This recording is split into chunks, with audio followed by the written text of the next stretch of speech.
கர்த்தருடைய நாமத்தை நன்றியோடு ஸ்தோத்திரிக்கிறேன். With a grateful heart I praise the name of the Lord. இந்த இரண்டாம் நாள் கூட்டத்திற்காக அவருடைய நாமத்திற்கே மகிமை செலுத்துகிறேன். And for the second day meeting, to his name alone I give all the glory.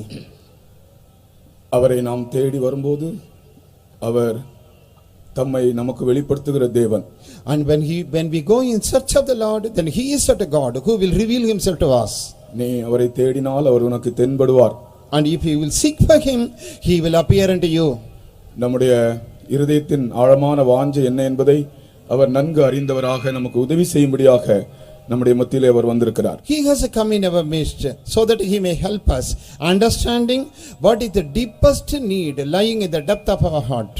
கர்த்தர் நம்முடைய ஆத்துமாவின் வாஞ்சை என்ன என்றும் தாகம் என்ன என்றும் அறிகிறபடினால் அதை அவர் நிரப்ப வல்லமை உள்ள தேவனாக உண்மை உள்ளவராக இருக்கிறார். And because the Lord knows what is the desire and the longing of our soul, the Lord is faithful to fill our soul with all the benefits. ஒரு மனிதனுடைய வாழ்க்கையிலே அவனுடைய ஆழமான இருதயத்தின் ஆழமான அவசியங்களை அவன் எங்கு போனாலும் அவனுடைய ஆத்துமாவுக்கு அடுத்த அவசியங்களை எங்கு போனாலும் அவன் பெற்றுக்கொள்ள முடியாது.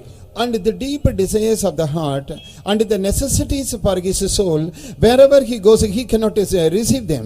தேவ சமூகத்தில் மட்டும்தான் அதை அவன் பெற்றுக்கொள்ள முடியும். He can receive all that only when he comes to the presence of the Lord. ஆகையால் தான் 2-3 பேர் என் நாமத்தினாலே எங்கே கூடினாலும் அங்கே நான் வருவேன் என்று வாக்களித்திருக்கிறார். And that is why the Lord has promised, saying, if 2 or 3 are gathered together in my name, wherever they may be, I will come among them. தன்னுடைய விக்கிரக வணக்கத்திலே சலிப்பு தோன்றி வாழ்க்கையிலே நிம்மதி இல்லாமல் ஒரு ஆள் காணப்பட்டார். There was a man who was fed up with idolatry and who was really very much wearied in his heart. அவர் கிறிஸ்தவர்களுடைய ஆராதனை எப்படி இருக்கும் என்று பார்க்க விரும்பினார். And that man desired to see how actually the Christian service and worship will look like. ஒரு நாள் ஒரு பெந்தேகோஸ்தே ஆராதனையிலே உள்ளே வர அவருக்கு விருப்பமில்லை.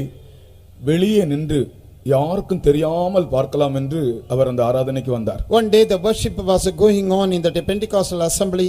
He did not want to enter inside, but without the knowledge of anybody, he was standing there outside and secretly listening to what was going inside. அவர்கள் அன்றைக்கு ஆராதித்த இடம் ஒரு ஓலை குடிசை.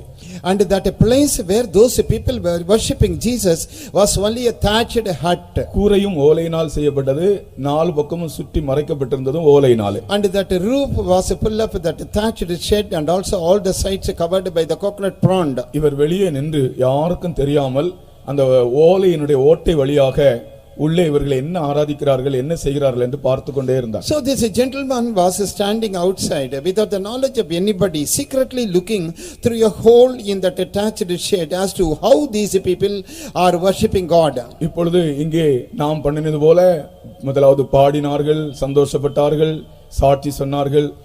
அதன் பிறகு பிரசங்கம் பண்ணும்படியாக பிரசங்கியார் எழும்பினார். And as we have just now done, those people there in that thatched shed also they sang the praises of the Lord. They were happy and they gave the testimony, and later on that preacher stood up to give the message.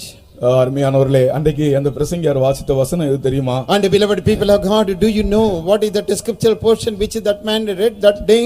ஆதியாகமத்திலே கர்த்தரால் ஆசீர்வதிக்கப்பட்டவரே உள்ளே வாரும், நீர் வெளியே நிற்பானேன். And that verse in the word of God is, oh, the man blessed of the Lord, why should you stand outside, come inside. பாருங்கள், ஆண்டவர் எவ்வளவு அருமையாக இடைபடுகிறார் பாருங்கள். So you see here how intimately and how beautifully the Lord is dealing with a person. ஒரு ஆத்துமாவின் தேவையை அவர் அறிகிறார். Yes, the Lord knows what is the need of a soul.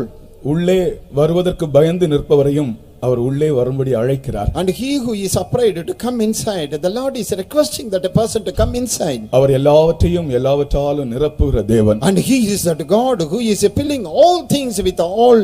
அவர் தேவாலயத்திலே சிங்காசனத்தில் உட்கார்ந்தபோது தேவாலயமானது அவருடைய வஸ்திர தொங்கலால் நிரம்பியது. And when he was seated in his throne in the temple of God, then that whole temple was filled with the tramp of God. இன்றைக்கும் கூட நம்முடைய வாழ்க்கையை நிரப்பக்கூடியவராக அவர் நம்முடைய மத்தியில் வந்திருக்கிறார். Even in this evening, the Lord has come in our midst to fill our lives.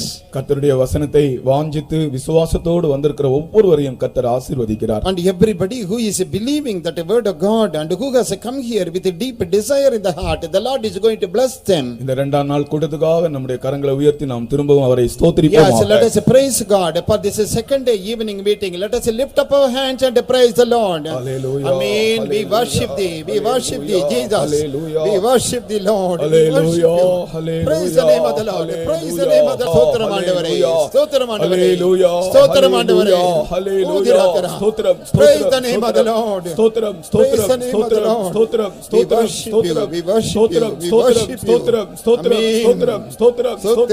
Stotram. Stotram. Praise the Lord. Praise the Lord. Praise the Lord. Stotram. Stotram. Stotram. Hallelujah. இப்படிப்பட்டதான கூட்டங்களிலே இயேசு கிறிஸ்துவினுடைய அன்பை நாம் கண்டிப்பாய் நிச்சயமாய் காண முடியும். So in such meetings, you know, definitely, surely we can come across the love of Jesus Christ. இதுபோல ஒரு கூட்டம் நடந்து கொண்டிருந்தது. A similar meeting was going on. அந்த நாளிலே ஒரு வார்த்தை ஆண்டவருடைய அன்பை பற்றி அந்த பிரசங்கம் பண்ணினவர் சொன்னார். And in that meeting, you know, that a preacher, as he was giving the message, he told one word describing the love of Jesus. கூட்டம் முடிந்த உடனே ஒரு பையன் வந்து அவருடைய கையை பிடித்து கொண்டான். And the meeting was over. Immediately a young man rushed up and held that preacher by his hand. அழுது கொண்டே இருந்தான். And he came crying. அவன் நீ ஏன் அழுகிறாய் என்று கேட்டார். And then that preacher asked, why you are weeping? இன்றைக்கு என்னுடைய பர்த்டே என்று சொன்னான். And he said, today happens to be my birthday.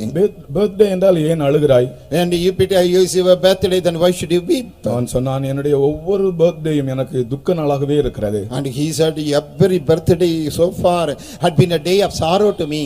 காரணம் என்னுடைய அம்மா என்னை பிரசவித்த கொஞ்ச நேரத்திலே என்னுடைய அம்மா இறந்து போனார்கள். The reason for that is, as soon as I was delivered, my mother died. கொஞ்சம் ஒவ்வொரு பர்த்டே வரும்போது எனக்கு துக்க நாளாகவே இருக்கிறது என்று சொன்னார். And he said, every time I come across my birthday, that would be a day of sorrow to me. இப்பொழுது நான் அழுகிறது துக்கத்தினால் அல்ல. But now I cry, of course, but not because of sorrow. இந்த கூட்டத்திலே ஆண்டவர் என்னோடு பேசினார். But in this meeting, you know, the Lord spoke to me.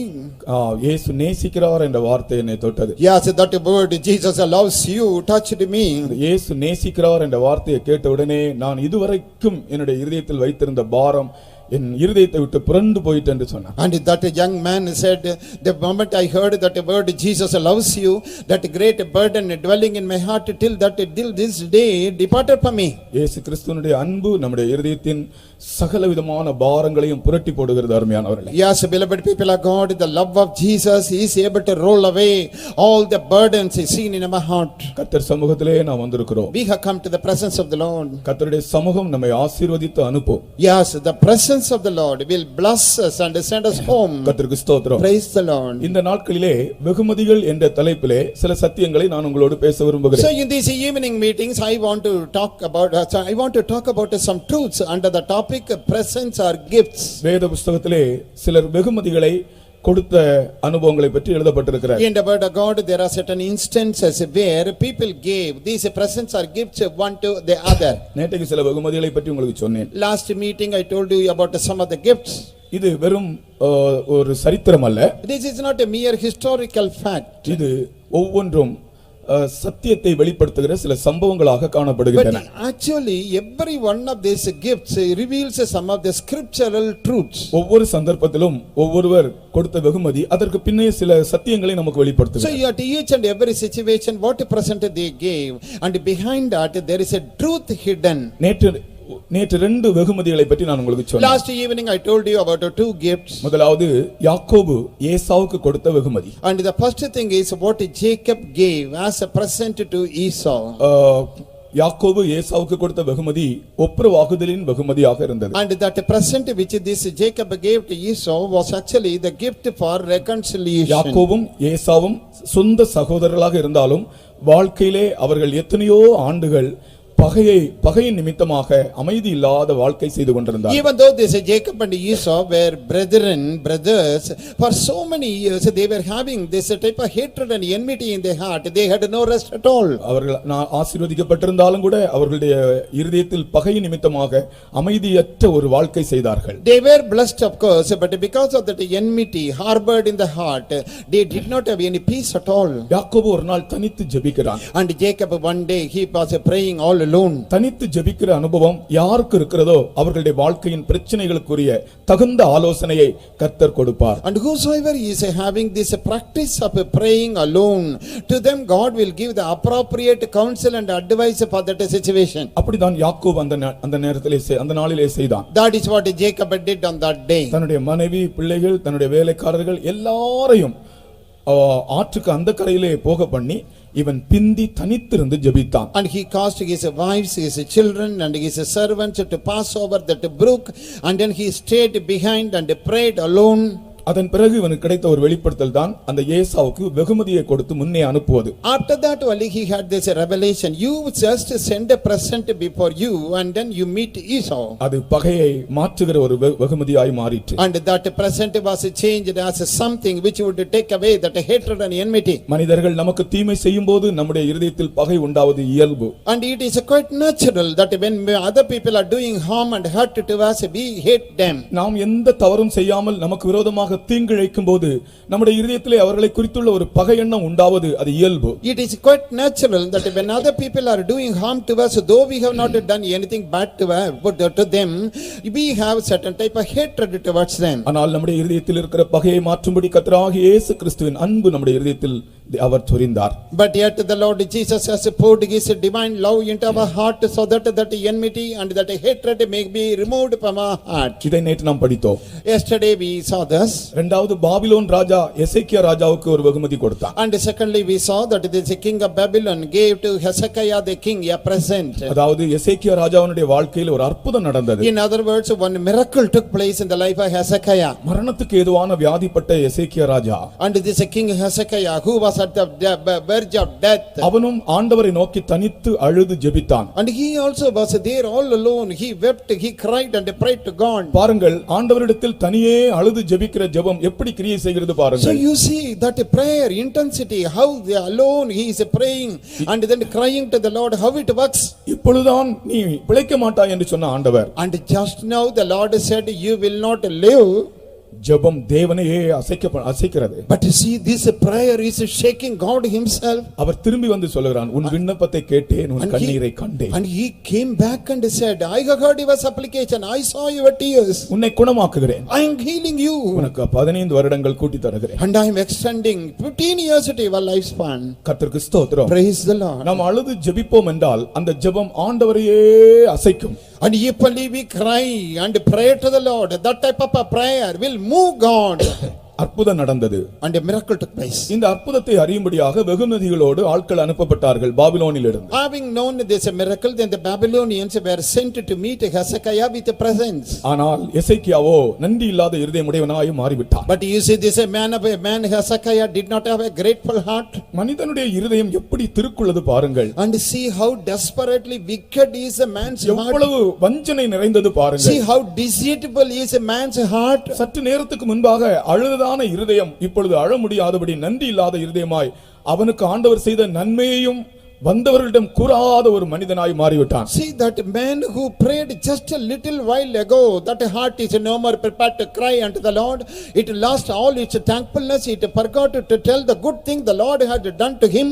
கர்த்தருக்கு நாம் சாட்சியாக இருக்க வேண்டும் என்று அவர் நம்மை குணமாக்குகிறார். And the Lord is healing us so that we may be a testimony to the Lord. கர்த்தருக்கு நாம் சாட்சியாக இருக்க வேண்டும் என்று நமக்கு அவர் நன்மை செய்கிறார். And he is doing good to us so that we may be a witness to the Lord. நீங்கள் யாராவது வியாதிப்பட்டால் உங்கள் வியாதியை குறித்து நீங்கள் கவலைப்பட வேண்டாம். Supposing some of you fall sick, then don't get upset about your sickness. நம்முடைய ஆண்டவர் நம்முடைய வியாதியை சுகமாக்கும்படி வல்லமையுடையவராக இருக்கிறார். Yes, our God is all powerful to deliver us from our sickness. அவர் நம்முடைய வியாதிகளை சுமந்தார். And he has borne our sicknesses. பாவங்களை மட்டுமல்ல, Not only sins, வியாதிகளை சுமந்தார். he has borne our sicknesses also. அவர் நம்முடைய வியாதிகளை சுமந்தபடினால் நமக்கு சுகம் உண்டு. Because he has already borne our sicknesses, definitely we have the healing. அந்த சுகத்தை நீங்கள் உரிமை பாராட்ட வேண்டும். And you must take your claim upon that healing.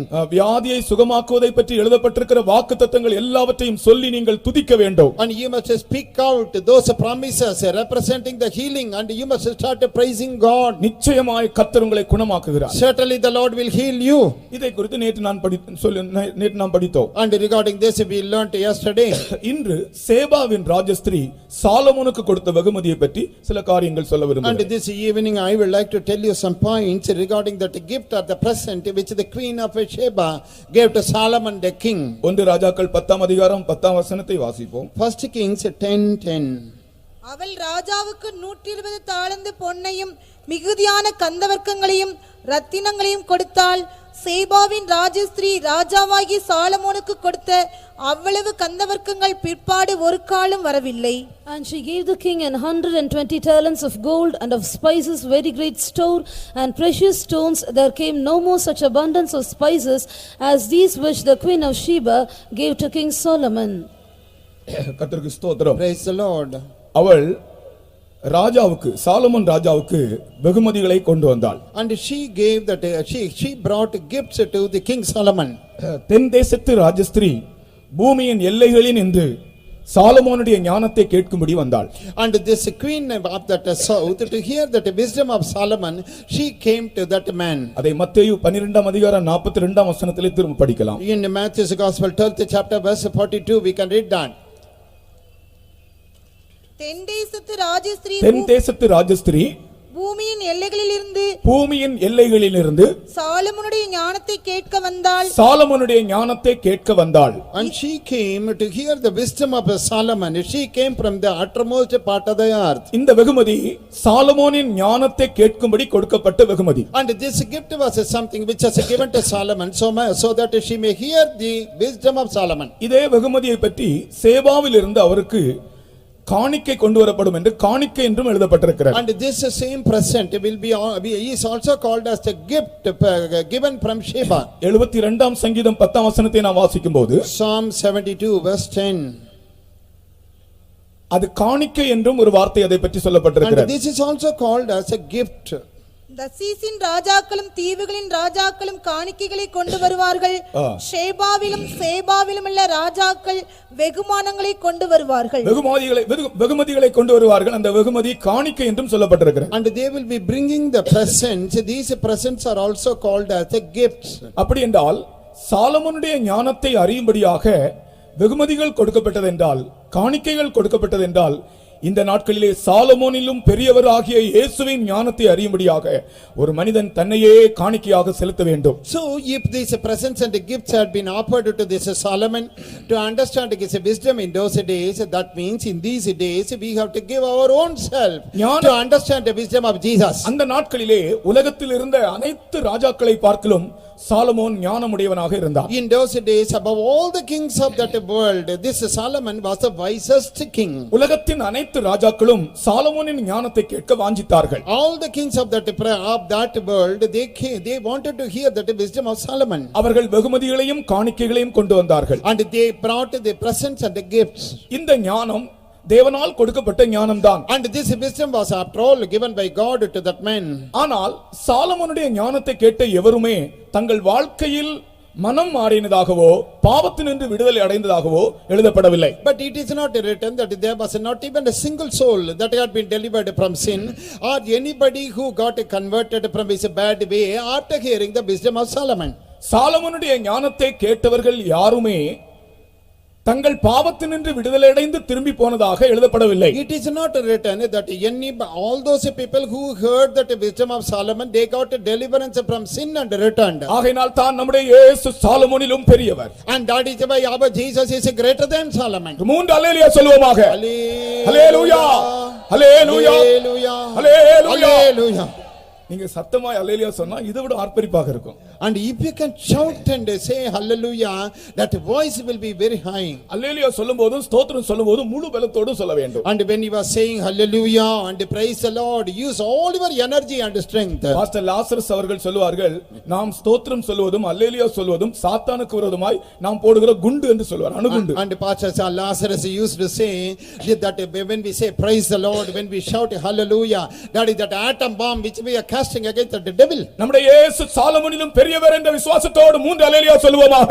Hallelujah hallelujah hallelujah Hallelujah. ஆமென். கர்த்தருடைய நாமத்துக்கு ஸ்தோத்திரம். Glory to the name of the Lord. இந்த இயேசு நமக்கு ஞானத்தை தருகிறவராக இருக்கிறார். And this Jesus is the one who is able to give us the wisdom. இந்த உலகத்தில் எந்த மனிதனும் கர்த்தராகிய இயேசு கிறிஸ்துவிடம் வந்து ஞானத்தை பெற்றுக்கொள்ள வேண்டும். And in this world, anybody whosoever he may be, he must come to Jesus and receive the wisdom. உலகம் தரக்கூடாத ஒரு ஞானத்தை இயேசு கிறிஸ்து மனிதனுக்கு தருகிறார். And Jesus is giving to man that wisdom which this world can never give. இன்றைக்கு உலகம் ஞானத்தில் மிகவும் வளர்ந்து கொண்டே போகிறது. And in these days the world is going far and above in this wisdom. நான் ஒரு இடத்திலே வாசித்தேன், ஆபிரகாம் லிங்கன் என்பவர் அமெரிக்காவுடைய 16வது ஜனாதிபதி. And I read in one particular place that Abraham Lincoln happened to be the 16th president of United States. அவருடைய மரண செய்தி அமெரிக்காவிலிருந்து இங்கிலாந்துக்கு போய் சேர 5 நாட்கள் ஆனதா. And his death news, it took 5 days for that news to reach from America to London, England. பிரியமானவர்களே, இப்பொழுது நாம் எங்கே இருக்கிறோம் நீங்கள் யோசித்து பாருங்க. And then beloved, if that is the case, you can understand where we are right now. இப்பொழுது நாம் எங்கே இருக்கிறோம், எவ்வளவு வேகத்தில் இருக்கிறோம். And where are we now, how speedy we are. உலகம் இந்த நாட்களில் அதிகமாய் வளர்ந்து கொண்டே போகிறது. Yes, world is growing very fast in these days. ஞானத்தில் விருத்தி அடைந்து கொண்டே போகிறது. It is expanding in knowledge and wisdom. அந்த நாட்களில் பிள்ளைகள் A for apple னு படிச்சாங்க. And in those days, these children used to say A for apple. இப்போ உள்ள பிள்ளைகள் A for apple இல்ல, A for aeroplane. And in these days, these children say A for aeroplane, not for apple. இப்போ உள்ள பிள்ளைகளை கேட்டு பாருங்க, A for apple சொல்ல மாட்டாங்க, A for aeroplane தான் சொல்லுவாங்க.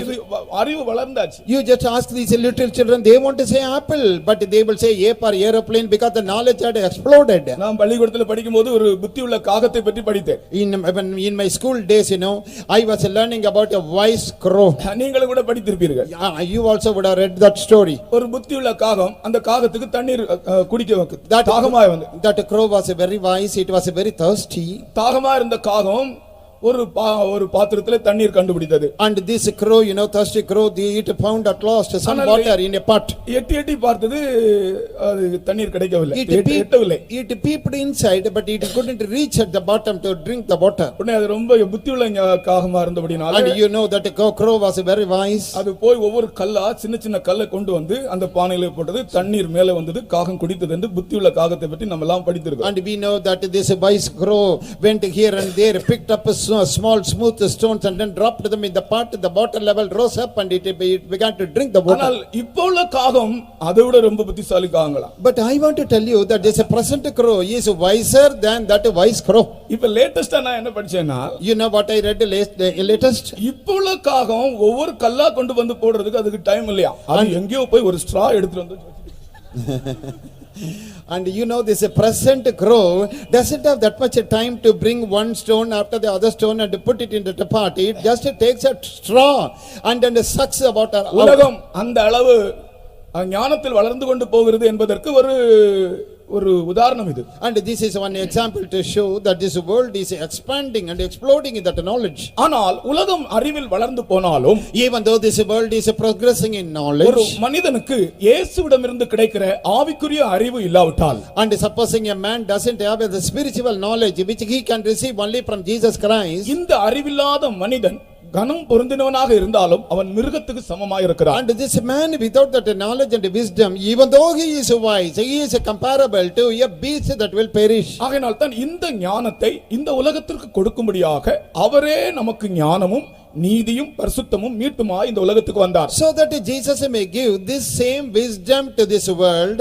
Jesus came in this world as our righteousness, wisdom, redemption and sanctification. கர்த்தருடைய நாமத்துக்கு ஸ்தோத்திரம். Glory to the name of the Lord. கர்த்தராகிய இயேசு கிறிஸ்து வந்து முழு உலகத்தையும் அழைத்தார். And the Lord Jesus came upon this earth. He invited all the world. இந்த உலகம் தரக்கூடாத ஒரு ஞானத்தை மனிதனுக்கு தருகிறேன் என்று சொன்னார். And he said, I am going to give you this wisdom which this world can never give. உலக ஞானம் மனிதனுக்கு ஒரு பெருமையையும் அகந்தையையும் உண்டாக்குகிறது. And this worldly wisdom, it only causes arrogance and pride in the heart of man. உலக ஞானம் யாருக்கு இருக்கிறதோ அவர்கள் ஒரு அகங்காரம் உடையவர்களாய் காணப்படுகிறார்கள். And the person who is having this worldly wisdom, that a person will naturally be arrogant and overbearing. அந்த நாட்களிலே யூதர்கள் அடையாளத்தை கேட்டார்கள். In those days Jews were asking for a sign. கிரேக்கர்கள் ஞானத்தை And தேடினார்கள். the Greeks were searching after wisdom. அந்த நாட்களிலே கிரேக்கர்கள் தான் முழு உலகத்தில் உள்ள ஜனங்களை பார்க்கலும் ஞானவான்கள் என்று கருதப்பட்டார்கள். In those days only the Greeks were understood to have more knowledge and wisdom than the rest of the people. கிரேக்கர்கள் தங்களை பற்றி எண்ணினதை நான் உங்களுக்கு ஒரு சில வார்த்தைகள் சொல்லுகிறேன். I want to tell you what these Greeks thought about themselves. கிரேக்கர்கள் எண்ணினார்களாம், இயல்பான பெருமைக்கு நாங்கள் பூரண உரிமை உடையவர்கள் என்று எண்ணினார்களாம். இயல்பான பெருமைக்கு. And these Greeks thought that for our natural pride we can stake our claim for that. ஒரு அவர்கள் தங்களை பற்றி எண்ணினது அவர்கள்தான் ஒரு தனித்துவம் வாய்ந்த ஒப்பற்ற இணை காணாத ஒரு இனம் என்று தங்களை பற்றி எண்ணிக்கொண்டார்கள். And these Greeks were thinking that they were incomparable, that they were the most supreme people in the whole world. மனித இனத்தின் பரிபூரணம் எல்லாம் தங்களுக்குள் அடங்கி இருக்கிறது என்று அவர்கள் தங்களை பற்றி எண்ணிக்கொண்டார்கள். And those people were thinking, assuming that all the fullness of that man is seen only in them.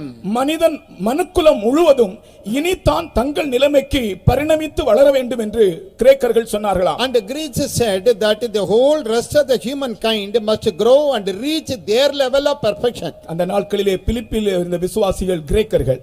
And in those days the believers in that city Philippi, they were all Greeks. ஆகையால் தன் பிலிப்பில் இருந்த விசுவாசிகளுக்கு பவுல் அப்போஸ்தலன் எழுதுகிறார், கிறிஸ்து இயேசுவில் இருந்த சிந்தையே உங்களிலும் இருக்க கடவது. That is why Saint Paul is writing to those Philippian believers, let this mind be in you which was also in Christ Jesus. கர்த்தருக்கு ஸ்தோத்திரம். Praise the Lord. கிரேக்கர்களானாலும் சரி யூதர்களானாலும் சரி, whether they are the Greeks or the Jews, அழைக்கப்பட்டவர்களுக்கு அவர் ஞானமாய் இருக்கிறார். to the people who are called, the Lord Jesus is a wisdom. நான் சொல்லுகிறேன், இன்றைக்கு யாருக்கு இந்த ஞானம் கர்த்தர் தருகிறார் என்று சொல்லுகிறேன். I want to tell you to whom the Lord will give this wisdom.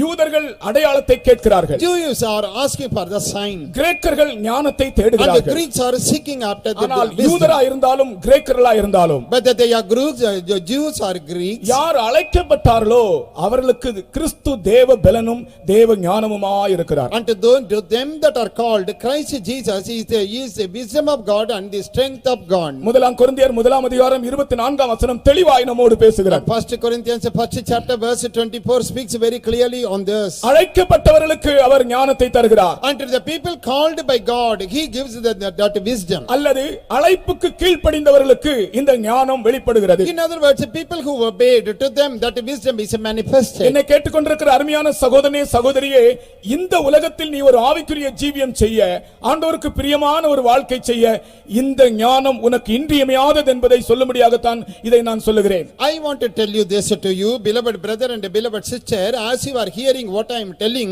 that you may live in this world, you very badly need this God's wisdom. முதலாம் கொரிந்தியர் முதலாம் அதிகாரம் 24ஆம் வசனத்தை வாசித்து பாருங்கள். 1 Corinthians 1st chapter verse 24. கிரேக்கர்களா இருந்தாலும் சரி யூதர்களா இருந்தாலும் சரி, அழைக்கப்பட்டவர்களுக்கு அவர் ஞானத்தை தருகிறார். And whether they are Greeks or Jews, to the people who are called, the Lord is giving that wisdom. அதை வாசிங்கள். ஆகிலும் யூதரானாலும் யூதரானாலும் கிரேக்கரானாலும் எவர்கள் அழைக்கப்பட்டிருக்கிறார்களோ அவர்களுக்கு கிறிஸ்து தேவ பலனும் தேவ ஞானமுமாய் பாருங்கள், இந்த இருக்கிறார். இடத்திலே அழைக்கப்பட்டவர்களுக்கு கிறிஸ்து தேவ பலனும் தேவ ஞானமுமாக இருக்கிறார். So you see here, people who are called, both the Jews and the Greeks, Christ is the power of God and the wisdom of God. இது அழைப்பு என்பது ஆண்டவருடைய அழைப்பை விசுவாசித்து தங்கள் வாழ்க்கையை கீழ்ப்படிந்து ஒப்பு கொடுத்தவர்கள். So what is this called? That means that people who have accepted this calling and they who believed it and obeyed to the call. கர்த்தராகிய இயேசு கிறிஸ்துவை விசுவாசித்து உன்னுடைய வாழ்க்கையை நீ அர்ப்பணித்திருந்தால் இந்த அழைப்பை நீ ஏற்றுக்கொண்டிருக்கிறாய். If you have believed the Lord Jesus and if you had surrendered yourself, that means you have accepted this calling. கர்த்தர் மனிதனை அழைக்கிறார். The Lord is calling man.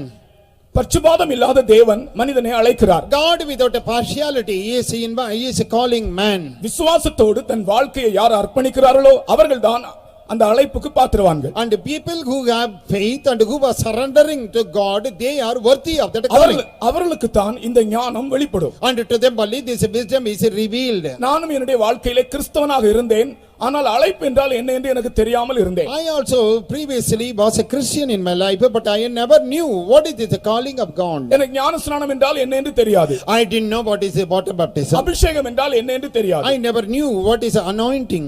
ஆனால் நான் என்னுடைய வீட்டில் நான் தான் முதலாவது இந்த சபைக்கு வந்தேன். But yet I was the first person in my home to come to this meeting, come to this church. Pentecost சபைக்கு வந்தபோது When I came to this Pentecostal church, ஒரு எளிய நிலைமை.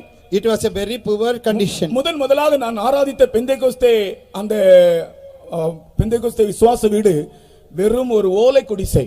And that first time worship I attended in that Pentecostal church was only a thatched shed. முதலாவது நான் வந்தேன். First of all I came. அதன் பின்பு என்னுடைய வீட்டார் எல்லாரும் வந்தார்கள். After that all my family members followed. என்னுடைய அம்மா முதன் முறையாக அந்த இடத்துக்கு வந்தார்கள். For the first time my mother came to that faith home. வந்து வீட்டிலே திரும்பி வந்து நான் கேட்டேன், எப்படி இருந்தது அம்மா என்று கேட்டேன். As she returned home, then I asked my mother, how was it? என்னுடைய அம்மா சொன்ன வார்த்தை என்ன தெரியுமா? You know what was the answer of my mother? ராஜ கொட்டாரத்துக்கு போய் திரும்பி வந்தது போல் இருக்குடா, திருப்தியா இருக்குது என்று சொன்னார். And she said, I am very much satisfied. It is as though we went to the palace of a great king. கர்த்தருக்கு ஸ்தோத்திரம். Praise the Lord. அங்கே ரட்சிப்பு இருந்தது. Yes, there was a salvation there. அங்கே அபிஷேகம் இருந்தது. Yes, there was anointing. அங்கே அழைப்பை பற்றிய விளக்கங்கள் இருந்தன. And there was a explanation about the calling. இதுவரைக்கும் அதை பற்றி எனக்கு தெரியாது. Till that day I never knew all this. அதன் பிறகுதான் நான் சத்தியத்தை அறிந்தேன். After that only I knew the truth. ஆண்டவராகிய இயேசு இந்த ரட்சிப்புக்கு என்னை அழைக்கிறார் என்று நான் விசுவாசித்தேன். Then I began to believe that the Lord Jesus is calling me to this salvation. சத்தியத்துக்கு நான் கீழ்ப்படிந்தேன். Then I obeyed the truth about baptism. ஒரு மாதம் அபிஷேகத்திற்காக காத்திருந்தேன். Then I waited for anointing for 1 month. ஆனால் அந்த ஒரு மாதம் எனக்கு எத்தனையோ வருடங்கள் போல இருந்தது. But that 1 month appeared to be great years. I was waiting. ஒரே மாதத்தில் எனக்கு அபிஷேகத்தை கர்த்தர் தந்தார். And in 1 month God anointed me. நான் அபிஷேகம் பெற்றது ஒரு சனிக்கிழமை. It was a Saturday that I got my anointing. அந்த சபையிலே நடந்த காத்திருப்பு கூட்டத்திலே எனக்கு அபிஷேகம் கிடைத்தது. In that tarrying meeting conducted in that church I received that anointing. நான் அபிஷேகம் பெறும்போது ஒரு தரிசனம் கண்டேன். And when I was anointed I saw a vision. ஒரு பெரிய புத்தகம் திறக்கப்பட்டிருந்தது. A great volume of a book was kept open. ஒரு பெரிய புத்தகம். It was really a very great book. ஒரு மகிமையான கரம் என்னுடைய பெயரை அந்த புத்தகத்தில் எழுதுவதை நான் கண்டேன். And then I saw a glorious hand writing down my name in that book. நம்முடைய பெயர் நாம் ரட்சிக்கப்படும்போது ஜீவ புத்தகத்தில் எழுதப்படுகிறது. So at the time of our salvation our name is written in the book of life. நாம் அபிஷேகம் பெறும்போது ஆட்டுக்குட்டியானவருடைய ஜீவ புத்தகத்தில் எழுதப்படுகிறது. At the time when we are anointed it is written in the book of the lamb's book of life. இந்த ஆட்டுக்குட்டியானவருடைய ஜீவ புத்தகத்தை பற்றி எனக்கு சரியான விளக்கம் இல்லை. Regarding this lamb's book of life I didn't know that meaning at all. ஒரு நாள் அந்த சத்தியம் எனக்கு வெளிப்பட்டது. One day that truth was revealed to me. ஒரு பரிசுத்தவான் எனக்கு சொல்லிக் கொடுத்தார். And then one saint of God told me. ஒரு குழந்தை பிறக்கும்போது பிறப்பு இறப்பு அலுவலகத்தில் போய் ரெஜிஸ்டர்ல எழுதுறாங்க. See, when a child is born they go and record that birth in that death and birth is registered in the municipality. ஒருவனுக்கு கல்யாணம் ஆகும்போது அவனுடைய பெயர் மேரேஜ் ரெஜிஸ்டர்ல எழுதப்படுகிறது. But at the time of a marriage his name is written in that marriage register. இந்த ஆட்டுக்குட்டியானவருடைய ஜீவ புத்தகம் என்று சொல்வது மேரேஜ் ரெஜிஸ்டர் தம்பி என்று சொன்னார். And then he said, oh my younger brother, this lamb's book of life is that a marriage register. எனக்கு எத்தனையோ நாளாக நான் தேடிக் கொண்டிருந்தது எனக்கு கிடைத்ததான ஒரு பெரிய சந்தோஷம் உண்டானது. And then I felt very joyful because this is something which I was wanting to know for quite long. ஆட்டுக்குட்டியானவருடைய ஜீவ புத்தகம் என்பது அது ஒரு marriage register. And when we say the lamb's book of life, that is the marriage register. ஒரு குழந்தை பிறந்த உடனே போய் மேரேஜ் ரெஜிஸ்டர்ல எழுத மாட்டாங்க. The moment a child is born nobody will go and write it in the marriage register. கர்த்தருக்கு ஸ்தோத்திரம். Praise the Lord. பிறப்பு இறப்பு ரெஜிஸ்டர்ல தான் அங்கே பதிவு செய்வாங்க. And they will be registering this in that register of birth and death. கர்த்தருக்கு ஸ்தோத்திரம். Praise the Lord. ஆனா இது நமக்கு ஆட்டுக்குட்டியானவரோடு நமக்கு ஒரு கல்யாணம் இருக்கிறது. Yeah, we have got a wedding with that lamb of God. இந்த விளக்கம் எனக்கு இந்த சபையில் கிடைத்தது. And that revelation I had in this church only. கர்த்தருக்கு ஸ்தோத்திரம். Praise the Lord. கர்த்தர் என்னை அழைத்தார் என்ற நிச்சயம் எனக்கு உண்டானது. And then I heard that assurance that the Lord only has called me. தேவ ஞானமானது கிறிஸ்து மூலமாய் உலகத்துக்கு தெரியப்படுகிறது. So God's wisdom is manifested through Jesus Christ into this சகோதரனே, நீ world. கிறிஸ்துவை விசுவாசித்தால், இந்த அழைப்புக்கு உன்னை ஒப்புக் கொடுத்தால், கீழ்ப்படிந்தால் இந்த ஞானம் உன் வாழ்க்கையில் வெளிப்படும். And beloved brother, if people believe the Lord Jesus and if people obey the calling, then this wisdom will be revealed to you also. அழைக்கப்பட்டவர் கிரேக்கரானாலும் சரி யூதரானாலும் சரி, அழைக்கப்பட்டவர்கள் யாரோ, யார் அழைப்புக்கு தங்களை ஒப்புக்கொடுத்து கீழ்ப்படுகிறார்களோ அவர்களுக்கு இயேசு கிறிஸ்து தேவ ஞானமாயிருக்கிறார். And to those people who are called, whether they are Jews or Greek, if only they will believe and surrender themselves to that calling, to them Jesus is just the power of God. இந்த ஞானத்தை கொண்டுதான் இந்த ஹைவேயில் நடக்க முடியும். And with this wisdom only we can walk along the highway. இந்த உலகத்திலே ஒரு highway வைக்கப்பட்டிருக்கிறது. In this world there is a highway before us. அதுதான் பரிசுத்த வழி. And that is the holy way. இது சியோனுக்கு எருசலேமுக்கு போகிற வழி. And this is the way leading to Zion and Jerusalem. இந்த வழியிலே ஒருவன் இடராமல் நடக்க வேண்டும் என்றால், And if a person wants to go in this way without stumbling, உலக ஞானத்தை கொண்டோ உலகத்தின் படிப்பை கொண்டோ இந்த வழியிலே அவன் போக முடியாது. he cannot get along in this way with the worldly wisdom or with this worldly education. இது பரிசுத்த வழி என்னப்படும். And this will be called as a holy way. இந்த வழியிலே நடக்கிறவர்கள் பேதைகளாய் இருந்தாலும் அவர்கள் என்ன செய்வதில்லை, திசை கெட்டு போவதில்லை. And even though the people going along in this way may be ignorant, they will not err from the way.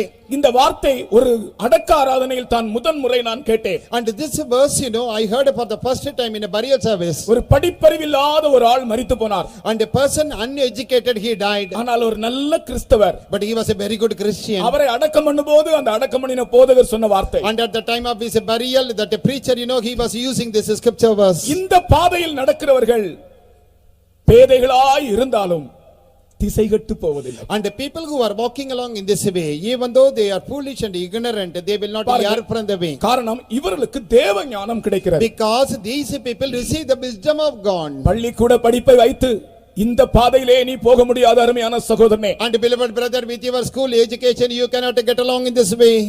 உலக ஞானத்தை வைத்து இந்த பாதையிலே நீ நடக்க முடியாது. And you cannot get along in this way with this worldly wisdom. இந்த பாதையில் நீ இடராமல் வழி தவறாமல் நடக்க வேண்டும் என்றால், And in this way, if you want to go along without any stumbling upon, இயேசு கிறிஸ்து உனக்கு ஞானத்தை தருகிறார். அந்த ஞானத்தை கொண்டு தான் இதிலே நடக்க the முடியும். Lord Jesus is giving you that wisdom. Using that wisdom only you can progress. கர்த்தருக்கு ஸ்தோத்திரம். Praise the Lord. தேவனுடைய அழைப்பை பாருங்கள். Consider the calling of God. தேவனுடைய அழைப்பை பற்றி ஒரு விசேஷமான வசனத்தை சொல்லுகிறார். I want to tell you one exemplary verse explaining about the calling of God. உலகத்தில் பைத்தியமானவைகளை தெரிந்து கொண்டார். And he has chosen the foolish things of the world. கர்த்தருடைய அழைப்பை பாருங்கள் என்று சொல்லிவிட்டு அப்போஸ்தலனாகிய பவுல் இதை எழுதுகிறார். And Saint Paul is saying, look at the calling of God. Then he is listing this. ஞானிகளை வெட்கப்படுத்தும்படிக்கு பைத்தியமானவைகளை கர்த்தர் தெரிந்து The கொண்டார். Lord had chosen the foolish things of this world to put to shame the wise people. பலமுள்ளவர்களை வெட்கப்படுத்தும்படி பலவீனமானவைகளை கர்த்தர் தெரிந்து And the கொண்டார். Lord had chosen the weakest and the feeblest people like us, so that he may put to shame the strong ones.